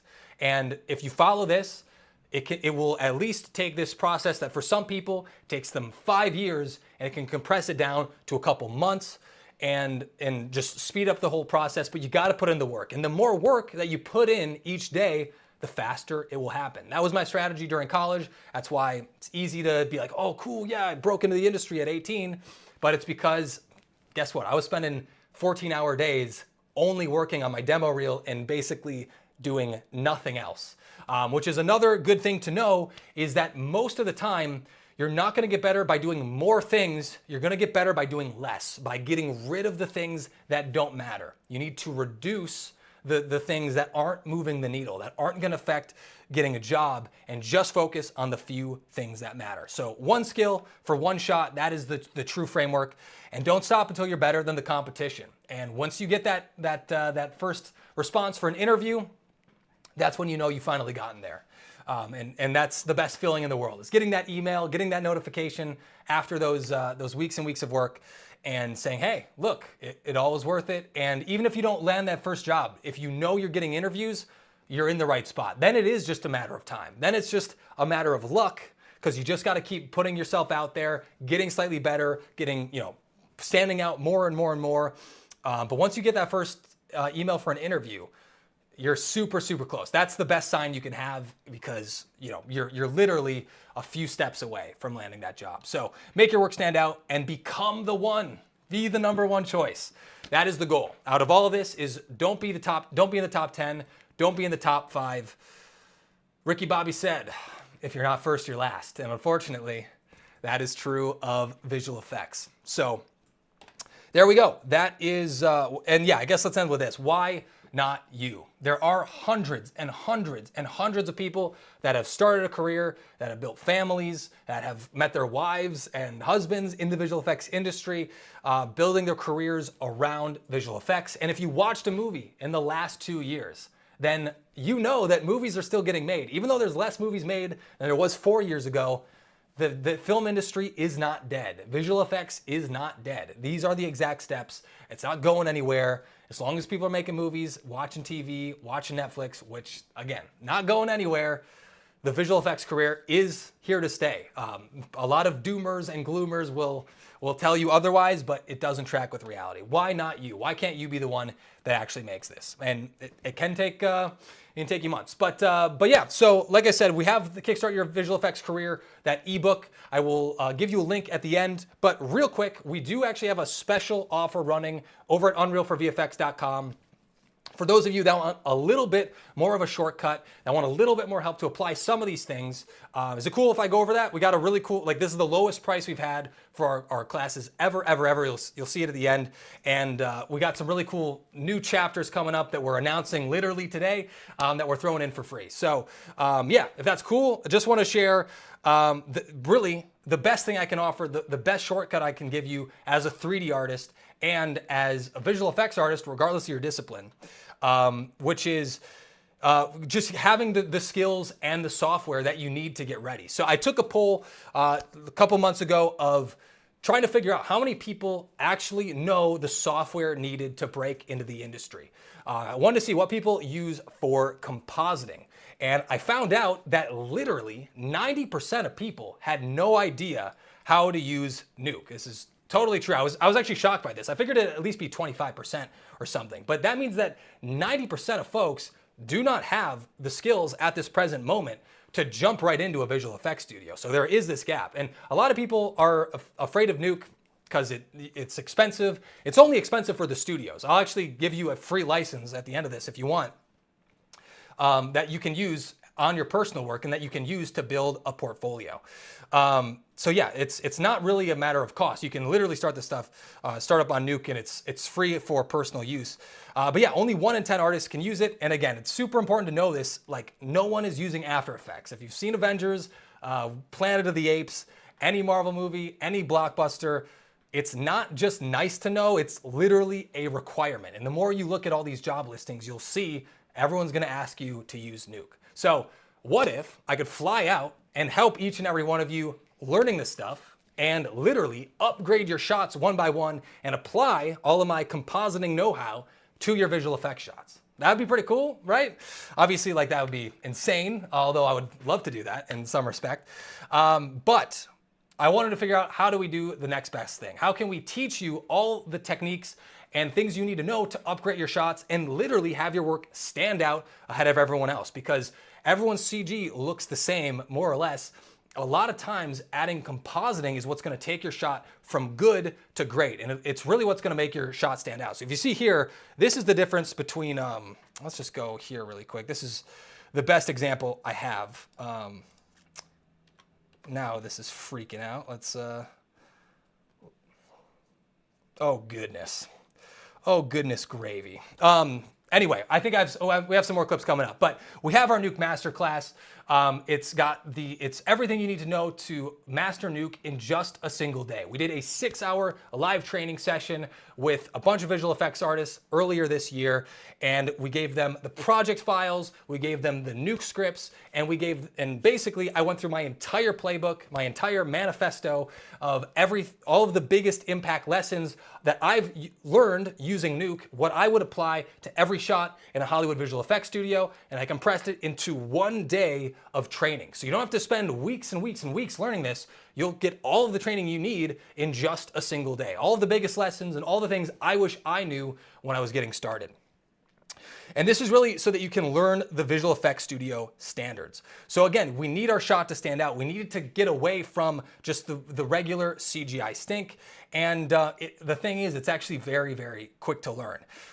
So yeah, this is really how you can go from regular looking renders to cinematic renders every single time. And this is a great example of it, of taking the layers, taking your CG, adding in stock footage, and adding in the photographic qualities to make your work stand out and go from boring, flat, CGI looking renders to something that looks like it was shot through a real camera. And again, when we're trying to be the best of the best, we're trying to be that #1 choice, any little thing we can do to improve our work is gonna make a huge difference. And if you're going up against someone who is compositing their shots, who does know Nuke, you're not going to be the number one choice. It just is what it is. So again, I want to try to figure out how can I teach you the most in the shortest amount of time. So this is the best training I put together on Nuke, period. The project files are included, so you'll get the Nuke scripts, you'll get stock footage as well, and you'll get the renders. So you don't have to render anything yourself. You don't have to have great CGI on your computer already, especially if you're just getting started. You can learn the industry standard software using my own renders with all the special AOVs, so you can do these special tricks to improve your renders and really make them stand out. So this is the Nuke Masterclass with the project files, with all that stuff. When we ran that live for the first time, we had it for $249, but today we're running it for just $149, so you can get $100 off if you want to go forward, if you want the shortcut. Again, not for everybody, but if you want to cut that time learning Nuke, not even just in half, but into a tenth of the amount of time, and learn 10 years of industry knowledge in just a single day that you can apply and learn and reuse and go back to. This is honestly the best way that I know how to do it. So I'm gonna put this in the chat in case you guys are interested there. You can use this link, unrealforvfx.com/now. That is gonna be your access link. Also, by the way, we'll go to live Q&A after this. So if you guys have any questions, write those down too. I'm just gonna get this pinned in the chat and see if we could do that. Alrighty. Sorry, I just gotta open up this chat here. Actually, Dominique, if you're able to pin that at the top, that would be awesome. Just trying to get that settled out. Otherwise, yeah, unrealforvfx.com/now. It's running for the next couple days, but we've also got some pretty cool bonuses that will make this even better, and a new bonus chapter that you'll get for free that we haven't had previously. But yeah, like I said, this is basically the entire playbook and all of the effects that I apply to every single shot at a real visual effects studio. So if you want that VFX studio look or the ILM look, this is basically what we're teaching. We're not trying to teach you a couple early beginner tricks. I want to teach you the most impactful lessons and things that made the biggest difference on these shots that I applied at MPC, on Godzilla, and applied at all these big studios. We've had lots of people go through it at this point. We've even had people from ILM go through the training, which is really seeing if it's valuable. And yeah, Howard Gersh, he was a senior TD over at ILM. He literally worked on Star Wars Episode 3, and he said he used Nuke on production, but his shots would have truly benefited from all the cool nuggets that he learned in this masterclass. So I was able to teach an industry veteran some new tricks, which was super, super cool. I am a student of the game, so I'm always trying to learn the best techniques out there. But we've also had complete beginners, people like Jean Denis, who came in knowing nothing about compositing, didn't know After Effects, didn't know Nuke, and was able to pick it up and said it was packed with insights. So yeah, these are some of the awesome bonuses that we'll also be including here. Again, if we could, is that pinned to the top? Just gonna see if we can get that lined up really quick for you. But yeah, let's go into some of the awesome bonuses. There's some really cool stuff that you can immediately apply on your shots, which I'm actually super excited for, because obviously it's great to have the industry knowledge. It's good to know what you're gonna need with all of these, what you're gonna need on the job, but we also got a really cool bonus, which will basically apply all of the Hollywood visual effects techniques in a single click. So there we go. It is now pinned to the top. You can click that at the top of the chat if you're interested. Unrealforvfx.com/now. And yeah, if you sign up, obviously it's $149, but all these bonuses are included. So let's get into the bonuses.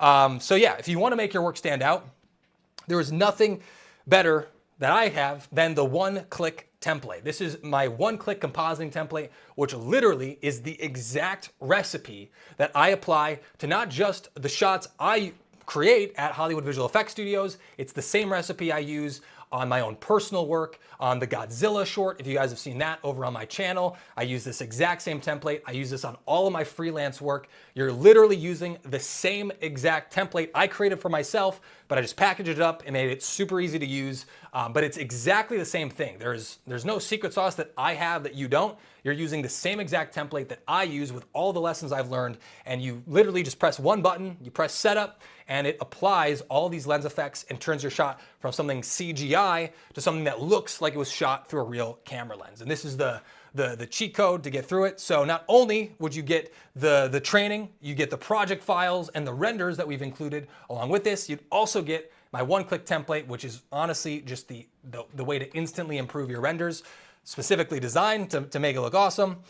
We also have a private community at Unreal for VFX filled with people just like you, putting their demo reel together, and also many people that have gone through our, some of the mentorship programs, people in the industry already. We've had people that work at ILM, we've had people that work at MPC, at the third floor, at Framestore, at Sony ImageWorks, people at Microsoft. We have a lot of people that are actually in the industry and other folks who want to collaborate with other filmmakers. So this is a great area.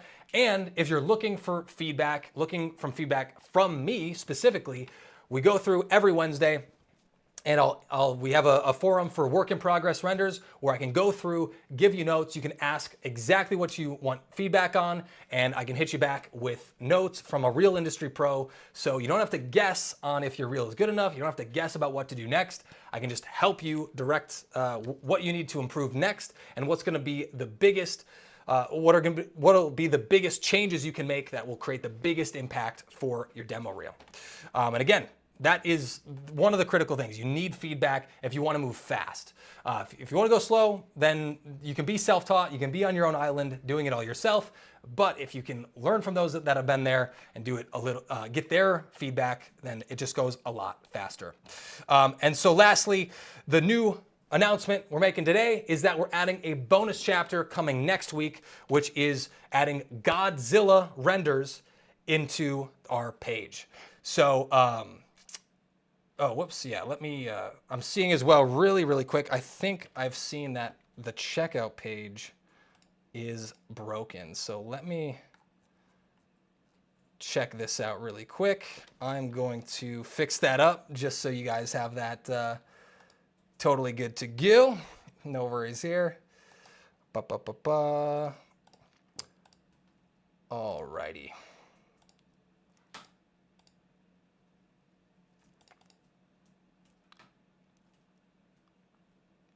All right, so let me just double check that link is working for y'all. Cool. Unrealforvfx.com/now. All right, let me know if that's working for y'all. Otherwise, all right. I think we got that finally figured out. Cool. So yeah, that is now updated and fixed. Let's get back to the cool announcement. Sorry, want to make sure that was good to go.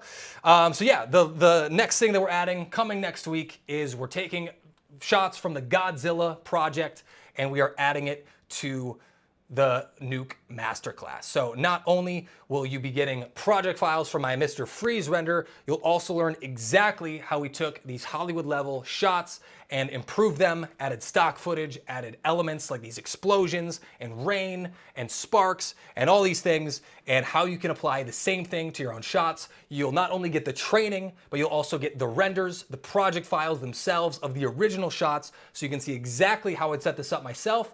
And you can follow me step by step as I walk through how you can do it yourself. So you'll learn a lot of the cool techniques all in one place. Super excited for this. It's a long time coming, but yeah, it's going live next week. So you will get that along with everything else, all for that same price of $149. So it's not extra, it's not bonus. You'll get lifetime updates for any other updates we have to this course as well.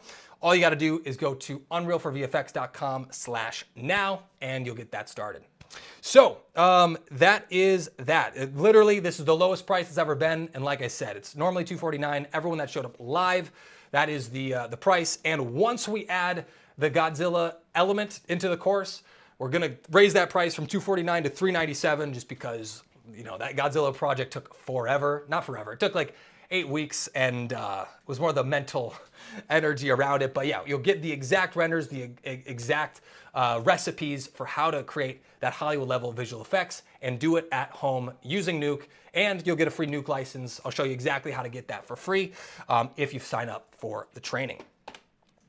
So yeah, we have until Sunday night. That is when it's going down officially. So if you want to join, now is the best time. You'll get access tonight if you sign up now, and then you can download the training, download all the cool bonuses, and yeah, just jump into the fun parts of making visual effects and learning the industry standards for all this stuff here. So yeah, this will be your secrets to get cinematic renders every single time, and truly, all of this is focused on how to improve your work and help you land your dream job. It's all about how to improve that CGI renders, not just on not in tutorial mode, not just copying the shots we have, but teaching you the techniques to apply it to your own work so you can improve that demo reel on your own shots and make a demo reel that stands out. So that is that. The Nuke Masterclass, you can get that at unrealforvfx.com/now, only $149.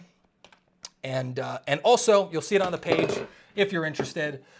We also have our Unreal Fundamentals for 50% off at the same time. It's on the same page. You can check that out. It's not usually that is $597, but you can get that for literally 50% off, $300 off.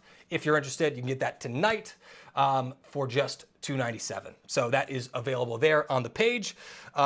Totally up to y'all there. But yeah, let's switch over to some live Q&A. Would love to answer any questions you have about breaking into the industry, any specific questions about what you've tried before, or any roadblocks you faced if you've been applying, or if you're a complete beginner, anything else that I can help resolve and just clarify.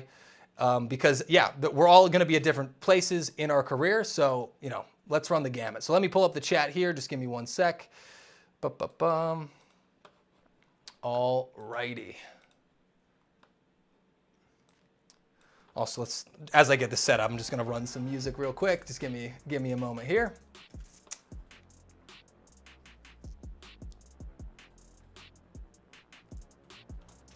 And yes, I'm just gonna do one last thing to keep this updated.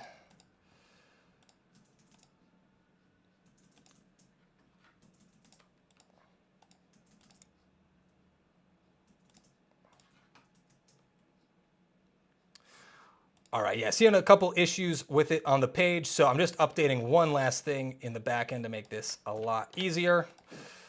Cool. So yeah, if you refresh the page now, if you're having any issues with it before, just refresh that or go to unrealforvfx.com/now. It's right there at the top of the chat, and that should hopefully be all cleaned up for you.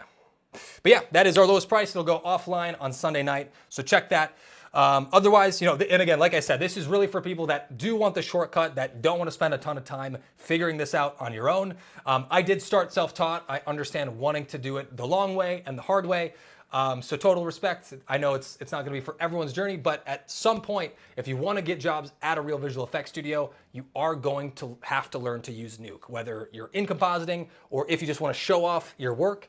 It's needed by every discipline in one way or another, usually just to put your work ahead of the rest of the crowd. So let me pull the chat over here, and yeah, we'll start answering some questions from y'all. And I'm also saying, yeah, so how do we get the ebook?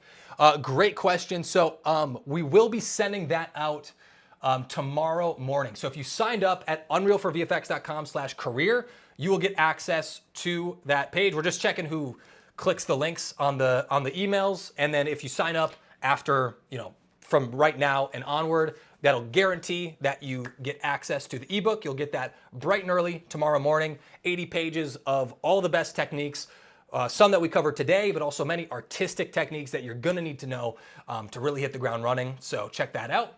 And yeah, let's go through a couple questions. Are we able to get rigged models for the cinematic render? So not in the Nuke Masterclass, but if you check out Unreal Fundamentals, which is our Unreal training, we have rigged planes. So the same plane you're seeing in the Godzilla project, you get that completely kitted out, completely rigged with a control rig, ready to go inside of Unreal. So you can check that out, Unreal Fundamentals. That is definitely our flagship course. Over 500 folks have gone through that and follow the same steps. It's the same attention to detail with Nuke, but going all in on Unreal Engine and making awesome cinematics and films in real time using Unreal Engine. Also getting you Visual Effects Studio ready and basically teaching all the things I needed to know to work on virtual production, whether that's freelance or whether that's on set. It's gonna teach you the fundamentals for both, so you have the right skill set to jump into studios and have exactly what they're looking for on that front.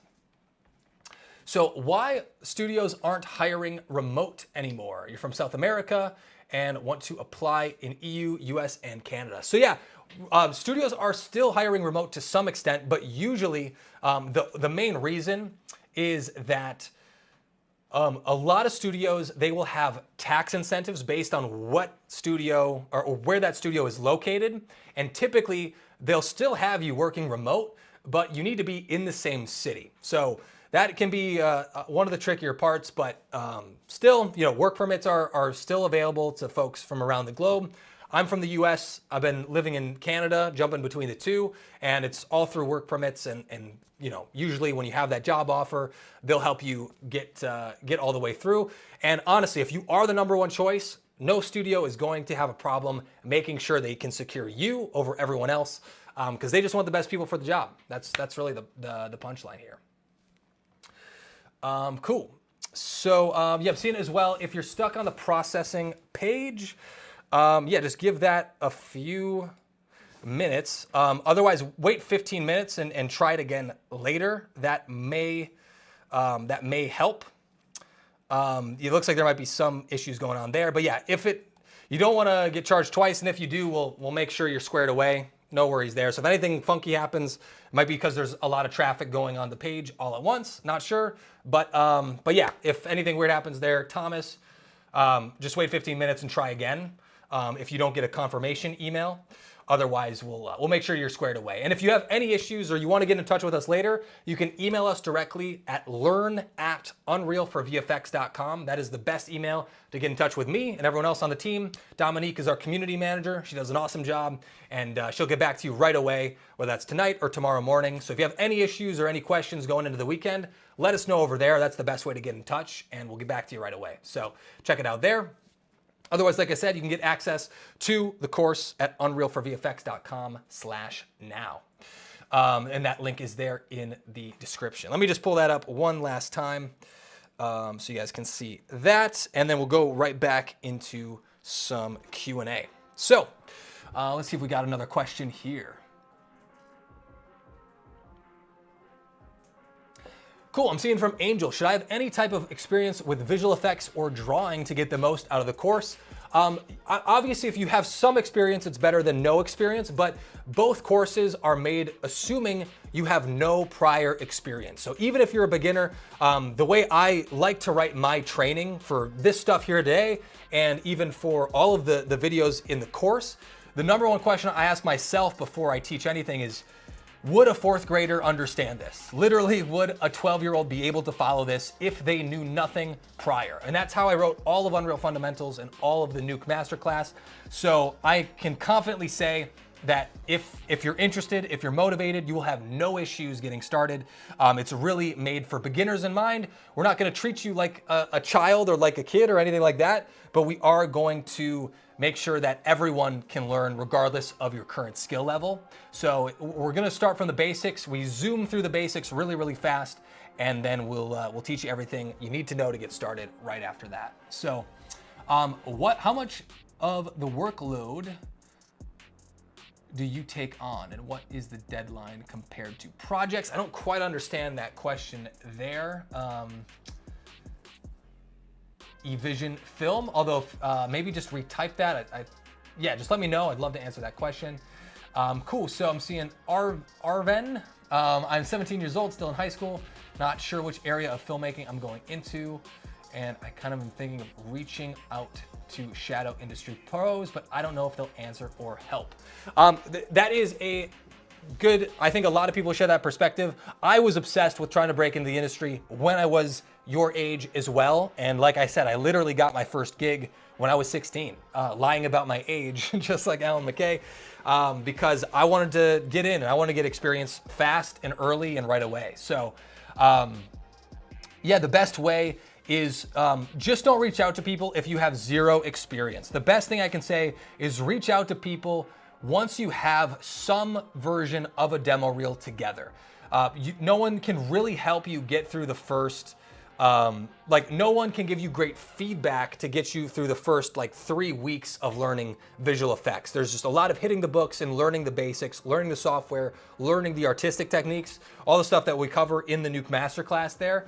But like no one can give you feedback on that work until you've made something yourself. So that's the point where you can shadow people, is once you've made a few shots on your own. Even if you followed some tutorials, I would say, you know, at the beginning, tutorials are great to learn the base skills, but as soon as you finish that first tutorial, once you hit that point, it is so essential to start recreating shots from movies instead of trying to just make more tutorials. So don't fall for that trap either, even at a young age. So Diego, can I get Unreal Fundamentals just at the discounted price? No, that is just for folks that sign up for the Nuke Masterclass over the weekend as well, just so you know there.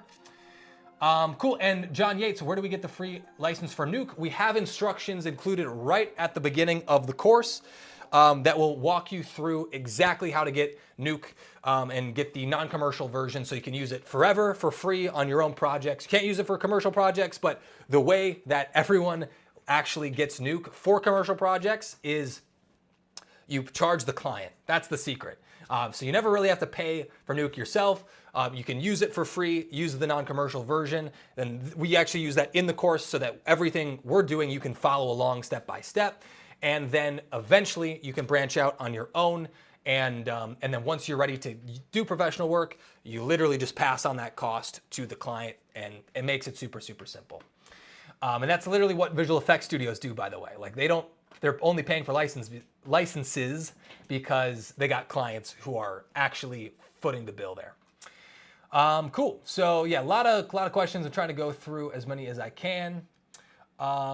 Cool. So yeah, the Dragon Queen, same thing. That's where you can get Nuke for free. We'll also include that link in the Kickstart Your Visual Effects Career, so that'll get sent out tomorrow morning, like I said. But if you want to get started tonight, then check out the Nuke Masterclass, and you'll get that same playbook right there as well. All right, so let me split here. The chat is just super small on my monitor, so I apologize there. But like I said, unrealforvfx.com/nuke. That's going to be the best spot to check that out. Or sorry, not /nuke, /now. So just use that link in the chat. Cool. Cool. And if we need to do the fundamentals as a prerequisite, can you honor the $149 price? Yeah, I guess you should also know. Yeah, Unreal. The Nuke Masterclass is $100 off for fundamental students anyway. So if you join that first, either way you get $100 off. But otherwise, if you haven't done either, you just want to get started, and especially if you use 3D, you're not just using Unreal, you're using other VFX software like Maya or Houdini or even Blender, and you want to upgrade your renders, this is going to be the catch-all that teaches you what visual effects studios are looking for and will give you that, that Hollywood visual effects look that you're probably looking for, and that studios really need if they're going to hire you. So. Cool. And do you get some sort of certification? Yes, we have certificates if you submit your assignments at the end. We also have a free bonus gift if you finish all your assignments. So you get a free mug or a free t-shirt for anyone that goes all the way through the course and submits all their assignments. That's a new thing we just introduced last week as a fun thing, just to make the whole process a lot more fun. So you'll get a certificate and you'll get a free gift in the mail shipped to your door, saying that, hey, you're a graduate of the class and you went the extra mile. Cool. So how should we go about understanding a studio's proprietary software? Good question. And honestly, you don't need to worry about learning a software that is only locked behind a studio. So the first one that comes to mind is Scanline VFX, I believe. They have a lot of water simulation tools that are proprietary. And in those cases, like, you're not going to learn them until you work at the studio. So the big thing is you want to learn all the other softwares, and then you'll learn those on the job. So as long as you know Nuke and you know Maya, that's going to cover your bases for 90% of all visual effects studios, especially the big, for movies specifically.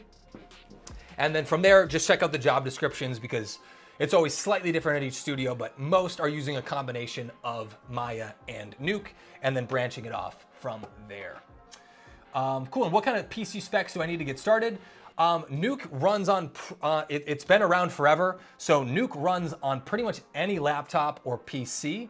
A lot of people use it on Mac and Windows. So as far as operating system, totally doesn't matter. You're gonna want at least 32 gigs of RAM if you're playing it safe. That's nice to have. It's not essential. You can definitely get started with 16, but I think upgrading your RAM from like 16 to 32 is, you know, $80 or something, not crazy. So you're just going to be able to work with bigger projects and bigger scenes with the more RAM that you have. So with Nuke, that's the most essential thing there. And then for Unreal fundamentals, as long as you have a graphics card, whether it's in a PC or whether it's in a laptop, if you have a gaming PC or a gaming laptop, your PC is good enough to run Unreal. That's basically the bottom line. It's always a little bit tricky to give exact specs. If you're looking for an exact GPU, if you have a 1080 Ti or better or something very similar, you're doing great. And that's a very affordable, cheap graphics card that was in a lot of pre-built desktop computers. So again, most gaming PCs have the exact specs that you need there. And again, unrealforvfx.com/now is the link to get that today and over the weekend, just so you guys know. Cool, we'll answer a couple more questions here. Honestly, my voice is just totally running out and I'm out of water. So I'm gonna call it quits here shortly, but yeah, just keep throwing in your questions. I'll get to any that I can. If I haven't answered your question, just throw it back in the chat because I'm checking out the bottom of the chat first. Just hard to keep up with everything on this tiny little monitor. But cool, actually, let me check out this screen. I'll make this a little bit easier on myself. All right. Thoughts on prioritizing learning Houdini? Yeah, Houdini is, again, it totally depends on what job you are applying for. So if you're an environment artist, it's probably a great idea to learn Houdini.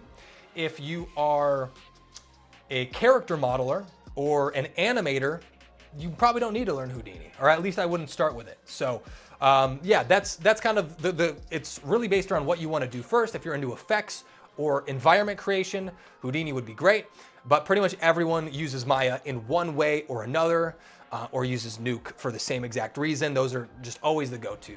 So I would say prioritize those first if you don't know those either, and then after that, definitely look into Houdini. Houdini has a super steep learning curve, but it's also incredibly powerful. So it will take longer to learn than other software packages out there. But again, a lot of studios are going to require it. So definitely something to build towards. Cool. Does anyone got the link to register to the ebook from Art Cabola? Yeah, I'll put that right down here. So just sign up on our, it was basically the sign up link for this event. If you sign up here at unrealforvfx.com/career, and actually I will put this here so you can click on this. This is the link you need to click on in order to get access to the ebook. Cool, and yeah, SS Tech Log, if you refresh the page, it should go back down to 149. Let me know if you are still having issues with that. But yeah, just refresh the page. If you're seeing the old price or anything like that, we had an issue with it when we first went live. So yeah, just refresh the page or double click on the link in the chat and that should fix everything now. Let me know if that's not working still, but I believe everything is tidied up there. Cool. So there's not much Nuke tutorials on YouTube compared to other softwares. Why do you think so? The big thing is that people just don't know. People literally just don't know that Nuke is the industry software. I think the actual reason is that the company behind it doesn't do a lot of marketing to beginners because their audience and the people they make the most money from are studios. So that's really the simple answer is that, you know, most people don't know about it. Most people in the industry are working jobs full time, so they don't have the time to make courses outside of that, so they could have more accurate training. But there are a couple, yeah, there's definitely creators out there that teach it, but yeah, I mean, it is hard to actually learn it from the folks that are working in the industry today. And that's honestly exactly why I made it. After I saw that poll, 90% of people had no idea how to use Nuke, had never downloaded it, had never opened it. And, you know, I think that really shows how few people, you know, like when you see all these people giving their opinions on visual effects and how it works in the industry, I think it's safe to say that most people giving that opinion are outside of the industry and have not worked in it themselves. And I think that's one of those tells of the people who, and no disrespect to Blender. Blender is a great tool and I use it at home for my personal projects, but it is just not the software used at studios. It just isn't. And I don't know what else to say about it. Just no one's gonna use Blender at a real visual effects studio, at least working on feature films. Cool, and yeah, a couple people asking, yeah, just sign up at unrealforvfx.com/career to get that ebook. I will send out an email tomorrow morning, which has the entire thing. It's filled with GIFs and a bunch of cool stuff. Literally 80 pages of all the top lessons I wish I knew from the very beginning. So yeah, I will send out that ebook bright and early tomorrow morning. So just check your email, you'll see it right away. Cool. Is Unreal Engine used in the industry? I'm looking forward to learning about it. Yes. So yeah, Unreal Engine is used. So like on Love, Death, and Robots, it was used on a couple shorts there. So it's starting to be used in animation. It's mostly used in previs. So studios like The Third Door, they're the folks that make all of the pre-visualization for Marvel movies and like for the Avengers. And honestly, they probably do like 50% of blockbusters at this point. All of those are probably made at the third door or the third floor. So it's being used more and more there. And it's really the only tool for virtual production. So if you're ever seeing LED stages, all of that is being made with Unreal right now. And obviously it is right now the go-to engine in the games industry. So Halo is now switching over to Unreal Engine. Gears of War is made using Unreal Engine. There's so many different examples of studios now migrating over because it's just the most powerful game engine out there. So we'll teach you an Unreal Fundamentals, how to use that to make films. We do teach you the basics of games, but it's really focused on that skill set of using it at visual effects studios to make previs, to make animations, and to make films. And it's the same exact skill set that you need to know for virtual production. It's all the same exact tools and all the same stuff there. So yeah, if you grab Unreal Fundamentals, like I said, that is $300 off tonight. If you want to take a look there, I'll just swap over real quick. Like I said, you can also check out Unreal Fundamentals for just $297. It's there on the checkout page, 50% off or $300 off the normal price if you want to check that out. And yeah, this is literally the lowest we've had for the lowest price we've had for Unreal Fundamentals. It's 18 hours, 13 chapters. All short and to the point. Each lesson is like 5 minutes, 5 to 10 minutes, and we're really focused on the most impactful lessons and teaching you the software at the very beginning, but the first half is on the software and on the technical side. The second half is really teaching you how to be a better artist, how to be a better filmmaker, and how to use all these things to make films yourself using real-time rendering, so you don't have to wait around for that pixelated screen of death that I'm sure you've seen if you use Blender or Maya, where you're waiting hours and hours and hours for your animated films. The cool part about Unreal is that you get your renders back in seconds, not in hours or days. So that's the biggest benefit there. Mohammed, you will get that email about the ebook tomorrow morning. So just wait. It's probably 12 hours from now is when you'll get that email for the ebook. Just be a little bit patient. We're just updating some final things. I'm going to do one last look over tonight to make sure that that's all good to go. Want to make sure that's ready for you guys and no mistakes there. So yeah, we'll send that out first thing tomorrow morning as soon as it's ready. But yeah, and that's where, yeah, I wanted to teach Nuke first and foremost, because if you want to learn, the tools to be ready at any visual effects studio around the world, not all of them use Unreal. Many of them do, but not all of them use Unreal, but all of them do use Nuke. So that is where I wanted to, at least with this masterclass, teach you how to break into studios and make sure you know how to use the software that they're looking for. So that is why Nuke is so important. It's not just nice to know it. It really is a requirement if you want to break in. So I think we'll probably answer like 2 or 3 more questions here. Sorry, I haven't gotten to everyone. I'm doing my best here. But yes, so can I do my reel using Unreal 5 and Houdini so I can switch around both industries? Diogo, yes, you can. You absolutely can. And Houdini has a really great Unreal Engine plugin that lets you use the power of both together. So if you can build assets inside of Houdini, you can build the 3D models and make simulations in Houdini. What's really cool is that you can use that plugin, which is made by Side Effects, the company that made Houdini. There's a really great plugin that will basically just let you import your Houdini scenes right into Unreal Engine and get all the benefits of real-time rendering out of Unreal instead of the super slow rendering that happens using Houdini's renderer.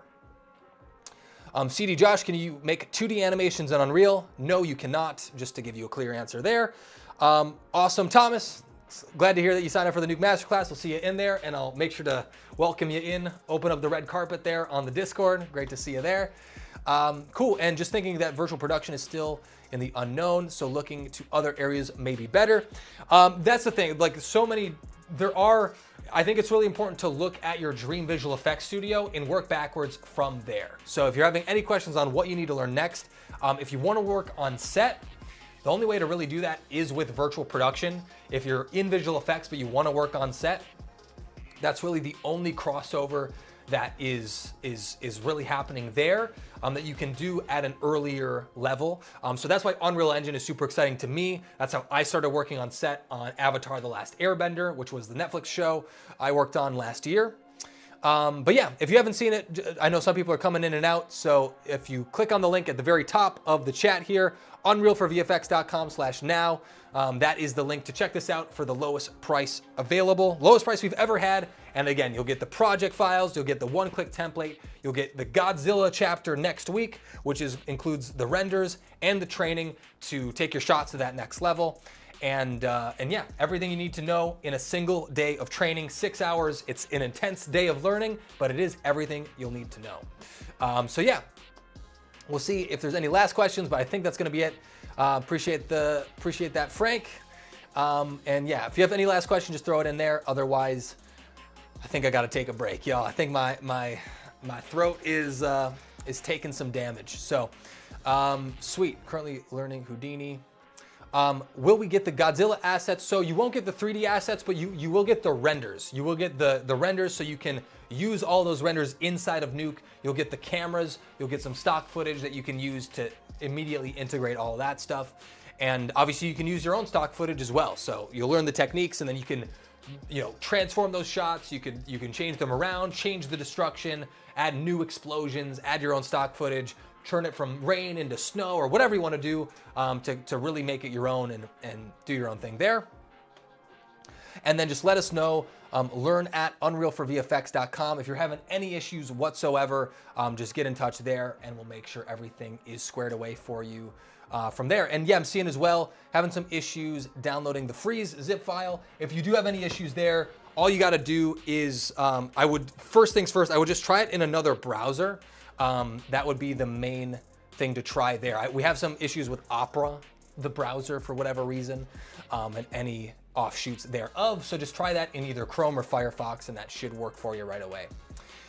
Cool, and yes, the course is work at your own pace. So there's no due date for the assignments, but if you do submit your assignments, you will get a free t-shirt or a free mug for submitting everything and for actually graduating, as well as a certificate. And then, yeah, so it literally is at your own pace. There's no rush, but you can, if you want to go through it, you can blast through everything in a single day. That's going to be great for people that have started. But if you're brand new to Nuke, there's no reason to rush this. There's no reason to do it all at once. I would, go through a lesson, go through each chapter in the Nuke Masterclass is about an hour. They're a bit longer lectures, so you can go through that, learn a lot of skills, and then integrate them with the project files that we'll give you. So we give you a bunch of project files and Nuke scripts so that you can open them up, play around with these ideas.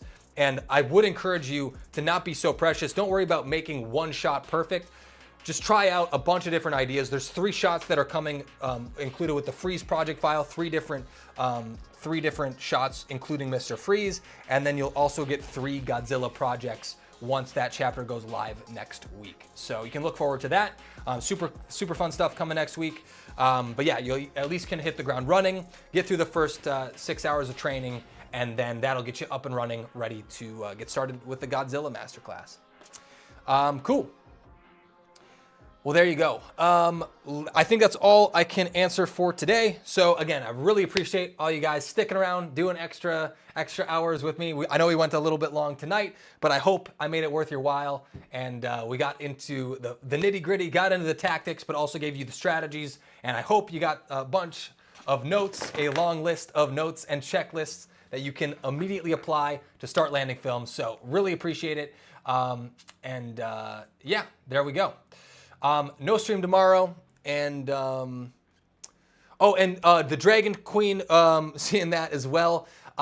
If you follow the instructions included in the Nuke Masterclass, it's basically the first chapter. That'll show you how to get Nuke X non-commercial, which is free forever. It's not just a 30-day trial. It is, you can use it indefinitely as long as it's for personal projects, and all the project files work with Nuke non-commercial as well. Well, cool. Thanks, y'all. Really appreciate it. Like I said, if you have any questions, email us at learn@unrealforvfx.com. Otherwise, check out the Nuke Masterclass over this weekend at unrealforvfx.com/now. And yeah, join the party. Have some fun, and we'll help you get VFX Studio ready in just one day of training. Super excited. And yeah, we'll launch the Godzilla chapters next week, so you have that to look forward to as well. So yeah, check that out before it expires Sunday night. We're gonna tear that down Sunday night. And like I said, the price is going up, so it's not gonna be $249 after this week. It's gonna be $397 going into next week. So you can honestly get this at the lowest price it will ever be starting this week if you wanna get that right now. So check that out, unrealforvfx.com/now. Otherwise, I will see you next week. Take it easy, y'all.